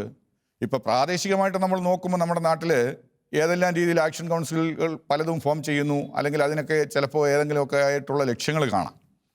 അവർക്ക് എത്രമാത്രം ശക്തമായ ഉദ്ദേശശക്തി ഉണ്ടെങ്കിൽ പോലും ഈ പിതാവിൻ്റെ അത്രയും ഒരു വേർപാടിൻ്റെ നഷ്ടമൊന്നും അവർക്കാർക്കും സംഭവിക്കുന്നില്ല. പിതാവിൻ്റെ അല്ലെങ്കിൽ ഈ കുട്ടിയുടെ സഹോദരനും സഹോദരിയുമുണ്ട്. അവരാണ് അതിനകത്ത് ഏറ്റവും പരമപ്രധാനമായിട്ട് അതിൻ്റെ ദുഃഖം അല്ലെങ്കിൽ ആ വിഷമം അനുഭവിക്കുന്നവർ. നമ്മളിപ്പോൾ അവരെ വീണ്ടും ഒരു ദുഃഖത്തിലേക്ക്, വിഷമത്തിലേക്ക് ആക്കിക്കൊണ്ട് ഇത് മുന്നോട്ട് കൊണ്ടുപോവുക എന്നോ, അല്ലെങ്കിൽ അവർ പെരുമാറിയതിലോ നമ്മളോട് ഇന്ന രീതിയിൽ എന്തുകൊണ്ട് പെരുമാറിയില്ല, അല്ലെങ്കിൽ ഇന്ന രീതിയിൽ എന്തുകൊണ്ട് പ്രതികരിച്ചില്ല എന്നുള്ള രീതിയിലുള്ളൊരു കാര്യങ്ങളുമായിട്ട് ബന്ധപ്പെട്ട് ഒരു നിഗമനങ്ങളിൽ എത്തുന്നത് അല്ല. അന്വേഷണം എന്ന് പറയുന്നത് ഇപ്പം ഈ പൊതുജനങ്ങളോ അല്ലെ പരിസരവാസികളോ പറയുന്ന അഭിപ്രായങ്ങളല്ല. അന്വേഷണം പോലീസ് നടത്തുന്നത് തെളിവുകളുടെ അടിസ്ഥാനത്തിലാണ്. ഈ കുട്ടി പോയ സംബന്ധമായിട്ടുള്ള എന്താണ് തെളിവുകളുള്ളത്? കുട്ടി ഈ പോകുന്ന മണിക്കൂറുകൾക്ക് തൊട്ട് മുമ്പ് ആ വീട്ടിൽ അല്ലെങ്കിൽ ആ പരിസരത്ത് അല്ലെങ്കിൽ ആ കുട്ടിയുമായിട്ട് ഏറ്റവും അടുപ്പമുള്ള ആളുകളിൽ ആ കുട്ടി ഏതെങ്കിലും രീതിയിലുള്ള വിനിമയമാണ്, അല്ലെങ്കിൽ എന്തൊക്കെയാണ് സംഭവങ്ങൾ അതുമായിട്ട് ബന്ധപ്പെട്ട്, അല്ലെങ്കിൽ എന്ത് സംഭാഷണമാണ്, അല്ലെങ്കിൽ ഏതൊക്കെ പ്രതികരണങ്ങളാണ് നടന്നത് എന്നുള്ളതാണ് ആദ്യമായിട്ട് നമ്മൾ കുട്ടി പോകാനുള്ള കാരണത്തെപ്പറ്റി അന്വേഷിച്ച് മനസ്സിലാക്കേണ്ടത്. നമ്മൾ ഈ ചെറിയ ചെറിയ കാര്യങ്ങളുമായിട്ട് ഇതിനെ കുട്ടിക്കുഴയ്ക്കേണ്ട കാര്യമല്ല. അങ്ങനെ കുട്ടിക്കുഴയ്ക്കുമ്പം ഇത് അന്വേഷണത്തെ ബാധിക്കുന്നതാണ് നിങ്ങൾ പറയുന്നത്? തീർച്ചയായിട്ടും ഇതിപ്പോൾ നമ്മളുടെ ഒരു പഞ്ചായത്തിലോ ഒരു വാർഡിലോ ഒരു ജില്ലയിലോ നിൽക്കുന്ന ഒരു സംഭവമല്ല. ഇന്നിപ്പോൾ കേരളത്തിലും മൊത്തവും അതുപോലെ തന്നെ ലോകത്ത് മുഴുവനുള്ള മലയാളികളെയും എല്ലാം ഉത്കണ്ഠയോടുകൂടി, അല്ലെങ്കിൽ അവരെല്ലാം ആകാംക്ഷയോടെ ശ്രദ്ധിക്കുന്ന ഒരു വലിയ പ്രമാദമായിട്ടുള്ള ഒരു കേസാണ്. ഒരു 21 വയസ്സുള്ള പെൺകുട്ടി 3 വർഷം മുമ്പ് പോയിട്ട് ഇന്ന് അത് പോയ എരുമേലി വരെ എത്തി, അത് കഴിഞ്ഞ് മുണ്ടക്കയത്ത് എത്തിയെന്ന് പറയുന്നുണ്ട്. അതിന് പൂർണ്ണമായിട്ടുള്ള ഉറപ്പൊന്നുമില്ല. എരുമേലി ബസ് സ്റ്റാൻഡാണ് ഏറ്റവും ഈ പ്രധാനപ്പെട്ട ഒരു CCTV ദൃശ്യമുള്ള. അതിനുശേഷം ബാക്കിയുള്ളതൊക്കെ നമുക്ക് കേട്ടുകഥകളും അല്ലെങ്കിൽ കൺഫേം ചെയ്യാത്ത വാർത്തകളാണ് അല്ലേ? അതെ, തീർച്ചയായിട്ടും. ഇതിപ്പോൾ എരുമേലി വരെ എത്തി എന്നുള്ളതും മുണ്ടക്കയത്ത് എത്തിയെങ്കിലും അത് രണ്ടും ഏകദേശം ഒരുപോലെ തന്നെയാണ്. ഒരു അന്വേഷണ ഉദ്യോഗസ്ഥനെ സംബന്ധിച്ചിടത്തോളം അതിനകത്ത് വലിയ പ്രസക്തിയൊന്നുമില്ല. പിന്നീട് എവിടെയോ കണ്ടു എന്ന് പറയുന്നുള്ളതല്ലാതെ അതൊക്കെ സാധാരണ നിലയ്ക്ക് ആൾക്കാർ അവരുടെ സംശയം കൊണ്ട്, നമുക്കറിയാം സുകുമാരക്കുറുപ്പിനെ അയാൾ മിസ്സിംഗ് ആയതിനു ശേഷം പലതും കണ്ടു, ആളെ പിടിച്ചുപോലും കൊടുക്കുകയുണ്ടായി ചില സ്ഥലങ്ങളിൽ എന്ന് പറഞ്ഞതുപോലെ നമ്മൾ അതിനെ നിരുത്സാഹപ്പെടുത്തുകയല്ല. ഇന്നും എവിടെയാണെങ്കിലും ഈ കുട്ടിയുടെ ഏതെങ്കിലും രീതിയിലുള്ള സാദൃശ്യമുള്ള ആളുണ്ടെങ്കിൽ അതിന് വിവരം കൊടുത്ത് പോലീസ് അത് വെരിഫൈ ചെയ്ത് കൺഫേം ചെയ്യേണ്ടത് ആവശ്യമാണ്. നമ്മൾ തീർച്ചയായിട്ടും അങ്ങനെയാണ് അതിനെ മുന്നോട്ട് കൊണ്ടുപോകേണ്ടത്. അല്ലാതെ ഈ പിതാവ് അങ്ങനെ പെരുമാറി, അല്ലെങ്കിൽ കുട്ടികൾ അവർ നമ്മൾ വിചാരിക്കുന്ന രീതിയിൽ പ്രതികരിക്കുന്നില്ല എന്നുള്ള രീതിയിലൊന്നും ഉള്ള കാര്യങ്ങളൊന്നും അല്ല പോലീസ് ശ്രദ്ധിക്കേണ്ടത്. അതൊക്കെ വളരെ ഫ്ലിംസി ആയിട്ടുള്ള അല്ലെങ്കിൽ വളരെ നിസ്സാരമായിട്ടുള്ള കാര്യങ്ങൾ മാത്രമാണ്. ഇതിനെ ഗൗരവതരമായ രീതിയിൽ ഇതിന്റെ അന്വേഷണം മുന്നോട്ട് കൊണ്ടുപോകണം എന്നുള്ളതാണ് എൻ്റെ അഭിപ്രായം. വ്യക്തമാണ്. Advocate K. M. Antony, Sri Vasanth തെങ്ങുമള്ളിൽ CBI അന്വേഷണം ഏറ്റെടുക്കുകയാണ്. CBIക്ക് മുന്നിൽ എന്തൊക്കെ സാധ്യതകളായിരിക്കാം ഉള്ളത്? ഈ കേസിനെ കുറിച്ച് പഠിക്കുന്ന ഒരു വ്യക്തി എന്ന നിലയിൽ എന്തൊക്കെ പോസിബിലിറ്റീസ് ആണ് ഈ കേസിൽ താങ്കൾ നിരീക്ഷിക്കുന്നത്? ഇതില് പ്രിയപ്പെട്ട ആന്റണി IPS പറഞ്ഞതുപോലെ പോലീസ് ഇതിലൊന്നുമല്ല കോൺസെൻട്രേറ്റ് ചെയ്യേണ്ടത്, വരുന്ന കിംവദന്തികളിലും റൂമേഴ്സിലും ആയിരുന്നില്ല. പക്ഷേ പോലീസിന് ഏറ്റവും ഇഷ്ടം ആ റൂമേഴ്സിന്റെ പുറകെ പോകാനായിരുന്നു ഈ കേസ് എന്നുള്ളതാണ് യാഥാർത്ഥ്യം.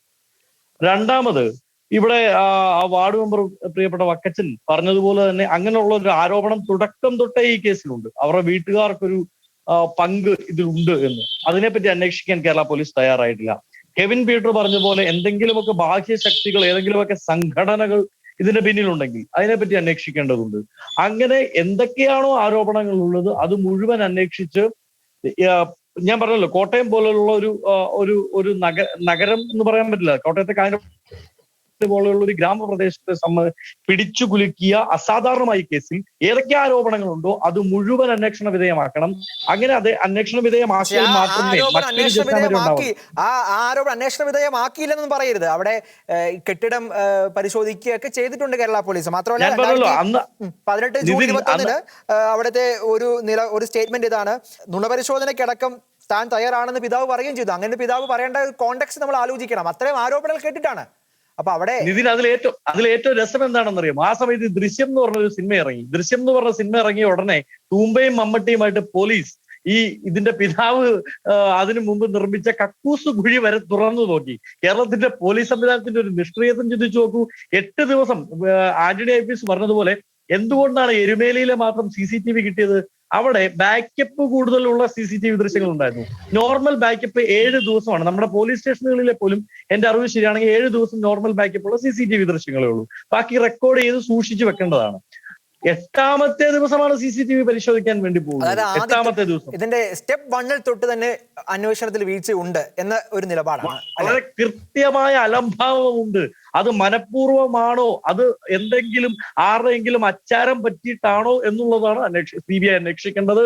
അങ്ങനെയാണ് ഈ കേസിലെങ്കിൽ ലോക്കൽ പോലീസ് സ്റ്റേഷനിലെ കോൺസ്റ്റബിൾ തൊട്ട് ഏറ്റവും ഒടുക്കം അന്വേഷിച്ച IG റാങ്ക് വരെ ഉള്ളവർ ഇതിൻ്റെ അകത്ത് പ്രതികളാണ് എന്നാണ് ഞങ്ങളുടെ ഇത്. ഒപ്പം തന്നെ ഒരു മിനിറ്റ് കൂടെ ഞാൻ സംസാരിച്ചോളാം. പ്രിയപ്പെട്ട കെവിൻ പീറ്റർ പറഞ്ഞതുപോലെ എന്താണ് അദ്ദേഹം പറഞ്ഞത്? പ്രതിപക്ഷം ഇതിൻ്റെ അകത്ത് ഇടപെട്ടില്ല. ഇതിൻ്റെ അകത്ത് KSU എന്ന് പറയുന്ന KSU സംസ്ഥാന കമ്മിറ്റിയുടെ അധ്യക്ഷൻ അഭിജിത്താണ് ഏറ്റവും ആദ്യം കോടതിയെ സമീപിക്കുന്നത്. ഞങ്ങൾക്ക് അങ്ങനെ എന്തെങ്കിലും ഹിഡൻ അജണ്ട ഉണ്ടായിരുന്നുവെങ്കിൽ ഞങ്ങള് മൗനം ഭജിച്ചാൽ മതിയല്ലോ. ഞങ്ങൾ അതിൻ്റെ അകത്ത് പ്രതികളാവുന്നില്ലല്ലോ. SFI ആവട്ടെ, ABVP ആവട്ടെ, മറ്റ് യുവജന സംഘടനകൾ ആരും പോകാതിരുന്നപ്പോൾ ഏറ്റവും ആദ്യം കോടതിയെ സമീപിച്ചത് KSU ആണ്. രണ്ടാമത് ബഹുമാനപ്പെട്ട ഇപ്പൊ പ്രധാനമന്ത്രിക്കൊക്കെ ലെറ്റർ പോയി. അതിന് പിന്നിലുള്ള രാഷ്ട്രീയ അജണ്ടകളെ പറ്റിയൊന്നും ഞാൻ ചർച്ച ചെയ്യാൻ താല്പര്യപ്പെടുന്നില്ല. പക്ഷേ ഈ കേസ് കോവിഡ് തുടങ്ങുന്നതിന് തൊട്ടു മുമ്പ്, അതായത് 2 വർഷം കഴിഞ്ഞ് പലരും മറന്ന സമയത്ത് ഈ കേസുമായി ബഹുമാനപ്പെട്ട കേരള ഗവർണർ മുഹമ്മദ് ആരിഫ് ഖാനെ നേരിട്ട് പോയി കണ്ട ആളാണ് ഞാൻ. മുഹമ്മദ് ആരിഫ് ഖാനോട് ഈ വിഷയങ്ങളെ പറ്റി ഒരു മെമ്മോറാണ്ടം സമർപ്പിച്ചപ്പോൾ അദ്ദേഹം വളരെ അത്ഭുതത്തോടു ഒരു പെൺകുട്ടിയെ കാണാതെ പോയാൽ നമ്മുടെ പോലീസ് ഇടപെടുന്നത്, കേരളത്തിലെ പോലീസിനെ പറ്റി ഞാൻ ഇങ്ങനല്ലല്ലോ കേട്ടിരിക്കുന്നത് എന്നാണ് അദ്ദേഹം പറഞ്ഞത്. അപ്പം ഞങ്ങൾ ഇതിലൊന്നും നിഷ്ക്രിയത്വം കാണിച്ചിട്ടില്ല, അലംഭാവം കാണിച്ചിട്ടില്ല. അങ്ങനെ ഉണ്ടെങ്കിൽ 8 മാസം മുമ്പാണ് ഞാൻ കേരള ഗവർണറെ സമീപിക്കുന്നത്. അന്നേ അദ്ദേഹം പറഞ്ഞു വളരെ കൃത്യമായി മുഖ്യമന്ത്രിക്ക് എന്റെ ഓഫീസിൽ നിന്ന് ലെറ്റർ അയക്കാം എന്ന് പറഞ്ഞത് ലെറ്റർ അയക്കുകയും ചെയ്തു. അതിന്റെ ഭാഗമായിട്ടാണ് ക്രൈംബ്രാഞ്ചിന് കൃത്യമായ നിർദ്ദേശങ്ങൾ ലഭിച്ചിട്ടുണ്ട് എന്നാണ് ഞാൻ മനസ്സിലാക്കുന്നത്. പ്രതിപക്ഷം അതിന്റെ ധർമ്മം പൂർത്തിയാക്കിയിരുന്നു. സ്ഥലം MLA, കോൺഗ്രസ് MLA അല്ല, സ്ഥലം MLA PC ജോർജാണ്. അദ്ദേഹം അദ്ദേഹം ഈ വിഷയത്തിൽ നന്നായി ഇടപെട്ടിട്ടുണ്ട് അല്ലേ വസന്ത്? തീർച്ചയായും അദ്ദേഹം തുടക്കം തൊട്ട് ഈ സമരത്തിലുണ്ട്. ഇതിന് മുമ്പിൽ തന്നെ ഉള്ള ആളാണ് PC George. Shri Kevin Peter, ആദ്യ ചോദ്യം ഇത് തന്നെയാണ്. അങ്ങനെ പ്രതിപക്ഷം ഇതിനകത്ത് പാർട്ടികളുടെ ഇടപെടൽ ഇല്ല എന്നുള്ള ആരോപണത്തിന് പ്രസക്തി ഇല്ല, കാരണം ഇവരൊക്കെ ഈ സമരത്തിന് മുമ്പിലുണ്ട് എന്നതാണ് ഒന്നാമത്തെ വിഷയം. അതല്ല, എന്തായിരിക്കും ജസ്റ്റയ്ക്ക് സംഭവിച്ചത് എന്നൊരു ചോദ്യം കേരളം 3 വർഷമായിട്ട് ചോദിക്കുകയാണ്. കാസ എന്തൊക്കെ സംശയങ്ങളാണ് ഈ വിഷയത്തിൽ കാണുക? ഞാൻ ആദ്യമായി ശ്രീ വസന്തിന്റെ ആ പരാമർശത്തിന് ഒരു മറുപടി പറഞ്ഞിട്ട്, വസന്ത് ചെയ്തത് ആരിഫ് ഖാനുമായിട്ട് കൊടുത്ത ശരി തന്നെ, അതിൽ ഒത്തിരി സന്തോഷം. ഇവര് ആദ്യം കേസ് കൊടുത്തു, അതിനും വളരെയധികം സന്തോഷം. പ്രവർത്തിച്ചിട്ടില്ല എന്നല്ല ഞാൻ. കേരളത്തിലെ പ്രതിപക്ഷത്തിനെ ആഞ്ഞടിക്കാൻ കിട്ടിയ ഒരു വടിയാണ് ഒരു അന്വേഷണ ഉദ്യോഗസ്ഥന് അതിന്റെ കേസിന്റെ കാര്യം പുറം ലോകത്തോട് പറയാൻ പറ്റുന്നില്ല എന്ന് പറഞ്ഞതിന്റെ അപ്പുറം ഒരു സംസ്ഥാനത്തെ ക്രമസമാധാനം തകർന്നു എന്നുള്ളതിന്റെ തെളിവെന്താണ്? എന്നിട്ട് അത് ഒന്ന് ഉയർത്തിയെടുക്കാനോ അതിനെക്കുറിച്ചൊരു വാക്കും മിണ്ടിയില്ല. അത് സത്യം തന്നെയാണ് വസന്ത്.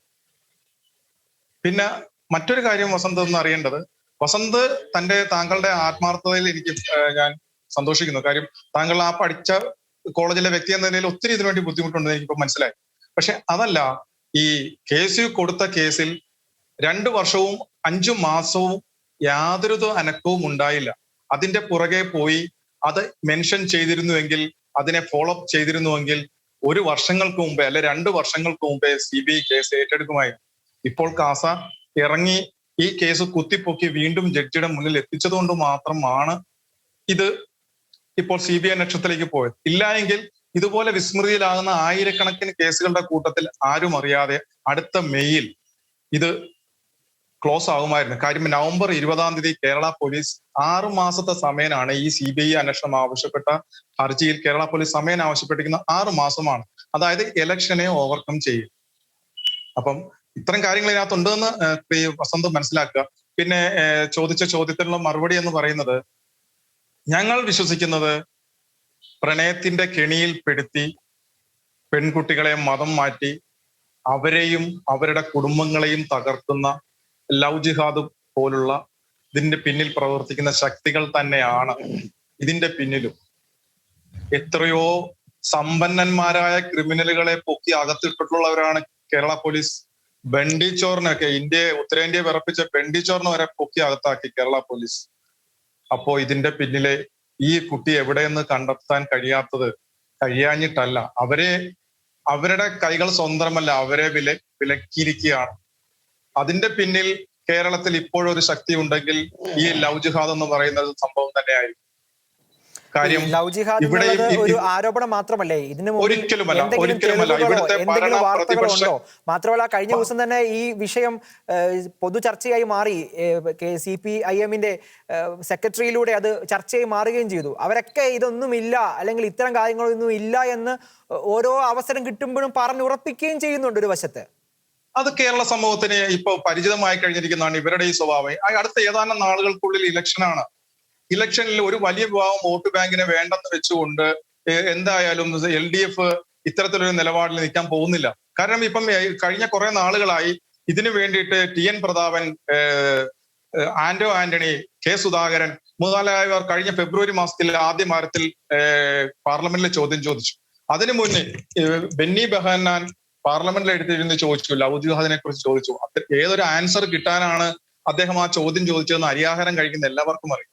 അപ്പോ ഷിബു ബേബി ജോൺ അദ്ദേഹം പറഞ്ഞു. അപ്പൊ LDF അതൊക്കെ പറഞ്ഞു വെച്ച് കുറച്ച് വോട്ട് മേടിച്ചു പോയാൽ ഇനി അത് തങ്ങൾക്ക് കിട്ടാതെ വരുമോ എന്നുള്ളൊരു ഭയപ്പാടാണ്. രാവിലെ ഇവിടുത്തെ ന്യൂനപക്ഷക്കാരാണ് ഇവിടുത്തെ ഭീകരർ എന്ന് പറഞ്ഞ അതേ സഖാവ് വിജയരാഘവൻ വൈകുന്നേരമായപ്പോൾ മലക്കം മറിഞ്ഞ് ഒന്നുകൂടി തന്റെ പാർട്ടിയുടെ ആത്മാർത്ഥത ഊട്ടിയുറപ്പിക്കാൻ ലവ് ജിഹാദ് ഇല്ല എന്ന് പറഞ്ഞു.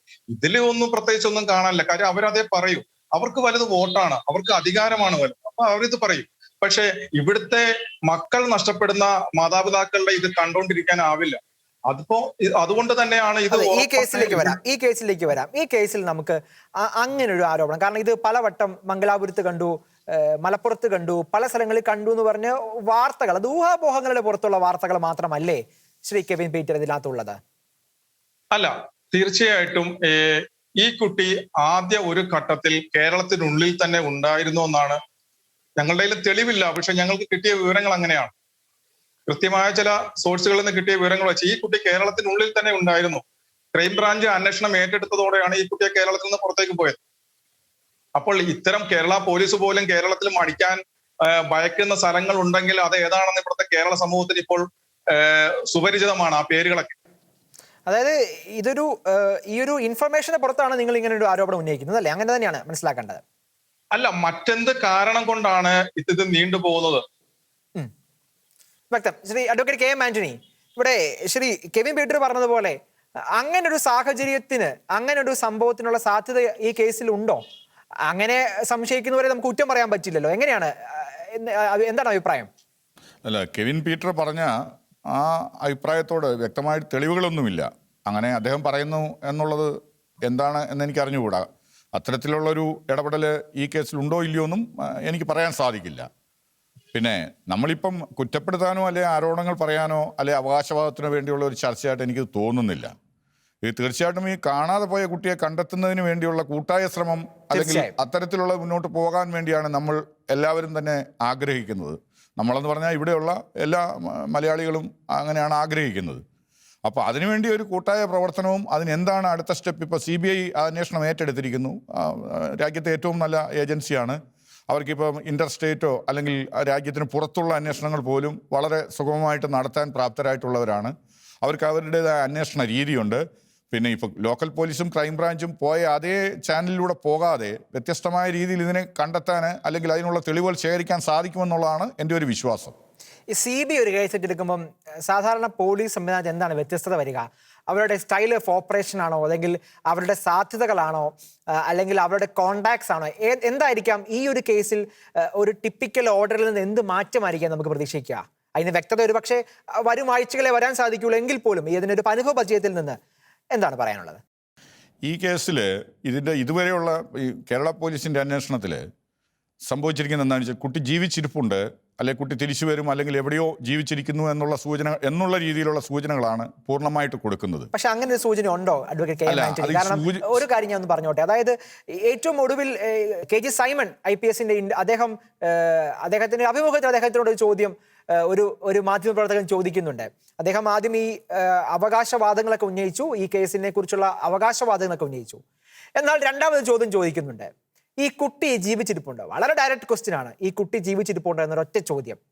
ആ ചോദ്യത്തിന് അദ്ദേഹം കൊടുത്ത മറുപടി, അത് എനിക്ക് ഉറപ്പ് പറയാൻ പറ്റില്ല, അല്ലെ അതിനെക്കുറിച്ച് എനിക്ക് പറയാൻ പറ്റില്ല. ജീവിച്ചിരിപ്പുണ്ടെങ്കിൽ അത് ഉണ്ട് എന്ന് എങ്കിലും പറയാനുള്ള സാധ്യതയില്ലേ? അതോ ഇതൊരു കേസിനെ എന്തെങ്കിലും രീതിയിൽ ഗുണം ചെയ്യാൻ വേണ്ടി പറഞ്ഞാണെന്ന് അറിയത്തില്ല. എന്തായാലും ആ ഒരു കാര്യത്തിൽ പോലും നമുക്ക് ക്ലാരിറ്റി ഇല്ല എന്നൊന്ന് ഓർമ്മിപ്പിച്ചു എന്ന് മാത്രമേ ഉള്ളൂ. തുടരാം. ആ പ്രസ്താവന ഞാൻ കണ്ടിരുന്നു. അത് സംബന്ധമായിട്ടുള്ള സാധ്യത ഉണ്ടോ ഇല്ലയോ എന്ന് പോലും പറയാൻ സാധിക്കുന്നില്ല. അപ്പോൾ അത് പുറത്ത് പറയാൻ പറ്റാത്ത കാര്യങ്ങളായിരിക്കാം അതിനെ സംബന്ധിച്ചിട്ട്. അദ്ദേഹം അത് വ്യക്തമാക്കാത്തടത്തോളം കാലം നമുക്കതിനെപ്പറ്റി ഒരു അഭിപ്രായം പറയാൻ തീർച്ചയായും. CBI എന്ത് മാറ്റമായിരിക്കാം കൊണ്ടുവരാൻ സാധ്യതയുള്ളത്? CBI ഇപ്പോൾ ഇത് ആദ്യഘട്ടത്തിൽ പോലീസ് ഇതിനെ സംബന്ധിച്ചിട്ടുള്ള ആരോപണങ്ങളുടെ പേരിൽ ഈ പറഞ്ഞ കെട്ടിടത്തിന്റെ തറ പരിശോധിക്കുകയും മറ്റുമൊക്കെ ചെയ്ത് മരണമെന്നുള്ള അല്ലെങ്കിൽ കുട്ടി മരിച്ചിട്ടുണ്ടാവുമോ എന്നുള്ള സാധ്യതയുമായി ബന്ധപ്പെട്ട അത്തരത്തിലുള്ള കാര്യങ്ങൾ മാത്രമേ അന്വേഷണം നടത്തിയിട്ടുള്ളൂ. ഈ നമ്മൾ ഈ ക്രിമിനോളജി അതിന്റെ നടപടിക്രമം അല്ലെങ്കിൽ ക്രിമിനോളജിയുടെ ശാസ്ത്രം അനുസരിച്ച് പറയുകയാണെങ്കിൽ ഈ ഒരാൾ മിസ്സിംഗ് ആയിട്ട് കാലം പോകും തോറും ജീവിച്ചിരിക്കാനുള്ള സാധ്യത കുറവെന്നാണ് അതിനകത്ത് നിഗമനം. അങ്ങനെയാണ്. അപ്പോൾ അത് ഇതിനകത്ത് ഇല്ല, അല്ലെങ്കിൽ നമ്മളിപ്പം എന്ത് പറഞ്ഞെന്ന് പറഞ്ഞാലും ആ ഒരു ആംഗിളിൽ ഇത് കൂടുതലായിട്ട് അന്വേഷണം നടത്തിയിട്ടില്ലെന്നുള്ളതാണ് എൻ്റെ ഒരു അഭിപ്രായം. കാരണം അത് രണ്ടും സൈമിൾട്ടേനിയസ് ആയിട്ട് നടത്തേണ്ട ഒരു സാഹചര്യമായിരുന്നു. കുട്ടി എവിടെയോ ജീവിച്ചിരിപ്പുണ്ട്, അല്ലെങ്കിൽ എവിടെയോ എങ്ങോട്ടോ പോയിരിക്കുന്നു, അല്ലെങ്കിൽ ആരെങ്കിലും എവിടെയോ ഒളിപ്പിച്ചു വെച്ചിരിക്കുന്നു, അല്ലെങ്കിൽ ഏതെങ്കിലും സാഹചര്യത്തിൽ ഉണ്ട് എന്നുള്ള രീതിയിലുള്ള അനുമാനങ്ങളും, അല്ലെങ്കിൽ ബാംഗ്ലൂർ ആയിക്കോട്ടെ, മറ്റ് ഇപ്പോൾ മാംഗ്ലൂർ ആയിക്കോട്ടെ, ചെന്നൈ ആയിക്കോട്ടെ, അങ്ങനെ അവർ ഓരോ സ്ഥലങ്ങൾ പറഞ്ഞിട്ട് അവിടെ ഉണ്ട് എന്നുള്ളതാണ്. അതല്ലാത്തൊരു സാഹചര്യത്തെ പറ്റി ഇതിന് ഈ കേസിൽ ശക്തമായിട്ടുള്ളതോ അല്ലെങ്കിൽ ഗൗരവതരമായ ഒരു അന്വേഷണമോ നടന്നിട്ടില്ല. അതിന് നടക്കേണ്ടതുണ്ട്. വസന്ത് എന്താണ് പറയാനുള്ളത്? പറഞ്ഞോളൂ. ഈ KG സൈമന്റെ സ്റ്റേറ്റ്മെന്റ് വന്നതിന് ശേഷം ആ കോളേജിൽ പഠിച്ചൊരു വിദ്യാർത്ഥി എന്നുള്ള നിലയിൽ എനിക്ക് വളരെ അടുത്തറിയാവുന്ന ഒരു സംഭവമാണ്. KG സൈമൺ ഒരു സ്റ്റേറ്റ്മെന്റ് ഇറക്കിയാണ്. എന്താണത്? ഈ കേസിനെ പറ്റി എനിക്കറിയാം, ഈ കുട്ടി അവിടെ ഉണ്ട് എന്നൊക്കെ ഏകദേശം എനിക്കറിയാം, ഞാൻ അതിനെപ്പറ്റി പറയാൻ താല്പര്യപ്പെടുന്നില്ല. അതായത് KG സൈമൺ എന്ന് പറയുന്നത് വ്യക്തിയല്ല, എൻ്റെ നിങ്ങളുടെ ടാക്സ് പണം കൊണ്ട് ശമ്പളം പറ്റുന്ന ഒരു ഉദ്യോഗസ്ഥനാണ്. അദ്ദേഹത്തിന് അറിയാമെങ്കിൽ അത് പറയാനുള്ള ഉത്തരവാദിത്വം, പൊതുസമൂഹത്തോട് പറയാനുള്ള ഉത്തരവാദിത്വം അദ്ദേഹത്തിനുണ്ട്. രണ്ടാമത്, ഇദ്ദേഹത്തിന്റെ ഈ സ്റ്റേറ്റ്മെന്റ് വന്നതിന് ശേഷമാണ് എൻ്റെ ജൂനിയേഴ്സ് ആയിട്ടുള്ള കുട്ടികളെ വിളിച്ച് ഷാഡോ പോലീസ്, അതായത് ഈ കേസിന്റെ ടീം അംഗങ്ങളായിട്ടുള്ള പോലീസ് വിളിച്ചിട്ട് അന്വേഷിക്കുകയാണ്, ജസ്റ്റിനെ പറ്റി വല്ലതും അറിയാമോ, ജസ്റ്റിനെ എവിടെ പോയെന്നറിയാമോ, അവൾക്ക് പ്രണയം ഉണ്ടായിരുന്നോ, അവൾ ലോലിപ്പപ്പ് മുട്ടായി കഴിക്കുമോ എന്നുള്ള വരെയുള്ള ചോദ്യങ്ങൾ, ആ തരത്തിലുള്ള ചോദ്യങ്ങൾ KG സൈമന്റെ സ്റ്റേറ്റ്മെന്റിന് ശേഷം കേരള പോലീസും ഈ ടീം അംഗങ്ങളും ചോദിച്ചിട്ടുണ്ട്. ഞാൻ ചോദിക്കുന്നത്, എന്റെ ഒരു സംശയം ഇതാണ്, പ്രിയപ്പെട്ട ആന്റണി IPS സാറിനോടുള്ള എൻ്റെ ഒരു സംശയം ഇതാണ്. അതായത് ഇങ്ങനെ എന്തെങ്കിലുമൊക്കെ നിർദ്ദേശം പോലീസിനുണ്ടെങ്കിൽ പിന്നെ എന്തിനാണ് ഇങ്ങനെ ഒരു അന്വേഷണം നടത്തുന്നത്? അപ്പൊ സ്വാഭാവികമായി KG സൈമൺ ഒന്നെങ്കിൽ പബ്ലിസിറ്റി സ്റ്റണ്ടിന് വേണ്ടി അത് സംസാരിച്ചു, ആ വാക്കുകൾ പറഞ്ഞു, അല്ലെങ്കിൽ അദ്ദേഹത്തിന് എന്തോ അതിന്റെ പിന്നിൽ കൃത്യമായ അജണ്ടയുണ്ട്, ആ അജണ്ടയുടെ ഭാഗമായി സംസാരിച്ചു. ഇല്ലെങ്കിൽ ഇവർക്ക് അറിയാമെങ്കിൽ അവരിപ്പോഴും എന്തിനാണ് ഈ അന്വേഷണം നടത്തിക്കൊണ്ടിരിക്കുന്നത്? ആ സമയത്ത് ആ കോളേജിലെ അനങ്ങിയ ഇലകളോട് വരെ അവരിപ്പോൾ അന്വേഷണം നടത്തുന്നുണ്ട്. എനിക്ക് ഏറ്റവും ദുഃഖകരമായ ഒരു കാര്യം, ഈ അന്വേഷണം മുമ്പ് നടത്തിയിരുന്നെങ്കിൽ ജസ്ന മരിയ ജെയിംസ് ഇപ്പോൾ ഒന്നെങ്കിൽ ഇതിൻ്റെ അകത്തൊരു വ്യക്തത ഉണ്ടാകുമായിരുന്നു, ഈ അന്വേഷണം അന്ന് നടത്തിയിരുന്നെങ്കിൽ. പക്ഷെ ഇപ്പോഴും ഈ അന്വേഷണം നടക്കുകയാണ്. അപ്പം KG സൈമൺ ഒന്നെങ്കിൽ വ്യക്തമായ അജണ്ട അദ്ദേഹത്തിന്റെ സ്റ്റേറ്റ്മെന്റിലുണ്ട്, അല്ലെങ്കിൽ എന്തെങ്കിലുമൊക്കെ പറയണ്ടേ, ഞാൻ ഇറങ്ങി പോവുകയല്ലേ, അതിനു മുമ്പ് ഞാനെന്ന് പറയുന്ന ഉദ്യോഗസ്ഥൻ ഇവിടെ ഉണ്ടായിരുന്നു എന്നുള്ള പേരിൽ എന്തെങ്കിലും പറയേണ്ടതുകൊണ്ട് അദ്ദേഹം പറഞ്ഞു എന്നുള്ളത് മാത്രം വ്യക്തമാണ്. അപ്പോൾ ഇവിടെ കെവിൻ പീറ്റർ ചോദിച്ച ചോദ്യം പ്രസക്തമാണ്. അതിനെതിരെ എന്തെങ്കിലും പ്രതിഷേധം നിങ്ങൾ സംഘടിപ്പിച്ചു എന്നൊരു ചോദ്യമാണ് കെവിൻ ചോദിച്ചത്. വസന്ത്, അല്ല, ഈ അദ്ദേഹം പറഞ്ഞ ആരോപണത്തോട് ഞാൻ പ്രതികരിക്കാനില്ല, കാര്യം അതൊക്കെ അന്വേഷണ വിധേയമായിട്ടുള്ള കാര്യങ്ങളാണ്. പക്ഷേ ഞാൻ പറയുന്നത്, തുടക്കം തൊട്ട് സമരങ്ങൾ ഉണ്ടായിരുന്നു. INTUCയുടെ KSUവിന്റെ നേതൃത്വത്തിൽ നിരാഹാര സത്യാഗ്രഹം അടക്കമുള്ള സമര കോലാഹലങ്ങൾ, സമര പരിപാടികളിലൂടെയാണ് ഞങ്ങൾ കടന്നുപോയത്. അതിന്റെ ഇടയ്ക്ക് മെമ്മോറാണ്ടം സമർപ്പിച്ചു. കാഞ്ഞിരപ്പള്ളി രൂപതാ യൂണിറ്റിയുടെ നേതൃത്വത്തിൽ സമരങ്ങൾ നടന്നു, KSUവിന്റെ നേതൃത്വത്തിൽ നടന്നു, കോൺഗ്രസിന്റെ നേതൃത്വത്തിൽ നടന്നു. കൂടുതലും സമര രംഗത്ത് ഉണ്ടായിരുന്നത് പ്രതിപക്ഷ സംഘടനകളാണ് എന്നുള്ളതാണ് യാഥാർത്ഥ്യം. അഡ്വക്കേറ്റ് KM ആന്റണി, ചോദ്യം ഒരു തവണ കൂടി ആവർത്തിക്കപ്പെടുന്നു എന്ന് കണ്ടാൽ മതി. ഇവിടെ ഇങ്ങനെയുള്ള ആരോപണങ്ങൾ നമ്മുടെ നേതൃത്വം ഉന്നയിക്കുമ്പോൾ, പ്രത്യേകിച്ച് നമ്മൾ പോലീസിനെയാണ്, വസന്ത് പറഞ്ഞതുപോലെ ഒരു ഉദ്യോഗസ്ഥന്റെ അഭിപ്രായം പറയുമ്പോൾ അത് കേരള സർക്കാരിന്റെ, കേരള പോലീസിന്റെ അഭിപ്രായമാണ്. ഈ ഒരു ജാഗ്രത കുറവും ഒരു പക്ഷേ ഈ കേസ് CBIയിലേക്ക് പോകാൻ ഒരു കാരണമായി കാണാൻ സാധിക്കില്ലേ? അല്ല, ഇത്തരത്തിലുള്ള ഒരു പ്രസ്താവന കൊണ്ട് അതിപ്പോൾ 2 മാസത്തോളമായെന്ന് തോന്നുന്നു. അത്തരത്തിലുള്ള പ്രസ്താവന കൊണ്ട് CBIക്ക് കേസ് പോകുന്നു ഇതുമായിട്ട് ബന്ധമൊന്നുമില്ല. ബന്ധിപ്പിക്കണ്ട. പക്ഷേ ഈ പൊതുസമൂഹത്തിൽ ഒരു വളരെ ശക്തമായിട്ടുള്ള ഒരു ധാരണയോ ധാരണ പിശകോ സൃഷ്ടിക്കുന്നതിന് അതിന് കാരണമായി എന്നുള്ളത് ഒരു വാസ്തവമാണ്. സർക്കാർ വലിയ പ്രതിരോധത്തിൽ നിന്ന സമയത്താണ് KG സൈമന്റെ ഈ സ്റ്റേറ്റ്മെന്റ് വരുന്നത്. അതായത് പാമ്പ് എത്ത വാർത്ത പരുന്തു വരെ ഒരു ചൊല്ലുണ്ട്. അതുകൊണ്ട് സർക്കാർ അഴിമതി ആരോപണങ്ങളിൽ പ്രതിരോധത്തിൽ നിൽക്കുമ്പോൾ ഈ കേസ് മുമ്പോട്ട് കൊണ്ടുവന്ന് അതിനെ വീണ്ടും ചർച്ചാ രംഗത്ത് കൊണ്ടുവന്ന് മറ്റേ അഴിമതി ആരോപണങ്ങളിലെ ചർച്ച മാറ്റിവെക്കാൻ വേണ്ടിയായിരുന്നു IG സൈമൺ അങ്ങനെ ഒരു സ്റ്റേറ്റ്മെന്റ് ഇറക്കിയെന്നാണ് ഞാനിപ്പോഴും വിശ്വസിക്കുന്നത്. അത്രയ്ക്കൊരു ആ നിലയ്ക്കൊരു ചർച്ചയായ വിഷയമാണോ എന്നത് മറ്റൊരു ചോദ്യമാണ്. ശ്രീ കെവിൻ പീറ്റർ, CBI അന്വേഷണം ഏറ്റെടുക്കുന്നു, CBI മുമ്പിലേക്ക് വരുന്നു. ഇതിൽ എന്തൊക്കെ പ്രതീക്ഷകളാണ്? CBI എന്ന സാധ്യത, CBIയുടെ അന്വേഷണത്തിന്റെ സാധ്യത ഏതൊക്കെ നിലയിലായിരിക്കാം ഈ കേസിനെ മുമ്പോട്ട് പോവുക? അതിന് ഏതൊക്കെ തരത്തിലുള്ള പിന്തുണയാകാം നിങ്ങളും നിങ്ങളുടെ പ്രസ്ഥാനവും നൽകാൻ പോവുക? ഈ കേസില് ഇപ്പോ ശ്രീ വസന്ത് പറഞ്ഞു, സാറ് പറഞ്ഞു, പക്ഷെ ഇതില് ഒരു കാര്യം കൂടെ വെളിപ്പെടാനുണ്ട്. കാരണം എന്ന് പറഞ്ഞാൽ പറയൂ. ഒരു സൈമനെ പോലെ ഒരു ഉദ്യോഗസ്ഥൻ ഇത്രയോ ട്രാക്ക് റെക്കോർഡ്, അദ്ദേഹത്തിന്റെ നല്ല സ്തുത്യർഹമായ സേവനമാണ്.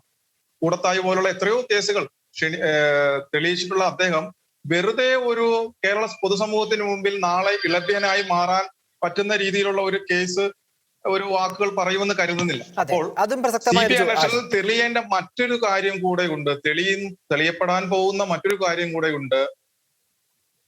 കേരള പോലീസിനെ പോലും സത്യങ്ങൾ പുറത്തു പറയാൻ ഭയപ്പെടുത്തിയ ശക്തി ആര് എന്നുകൂടെ തെളിയേണ്ടതുണ്ട്.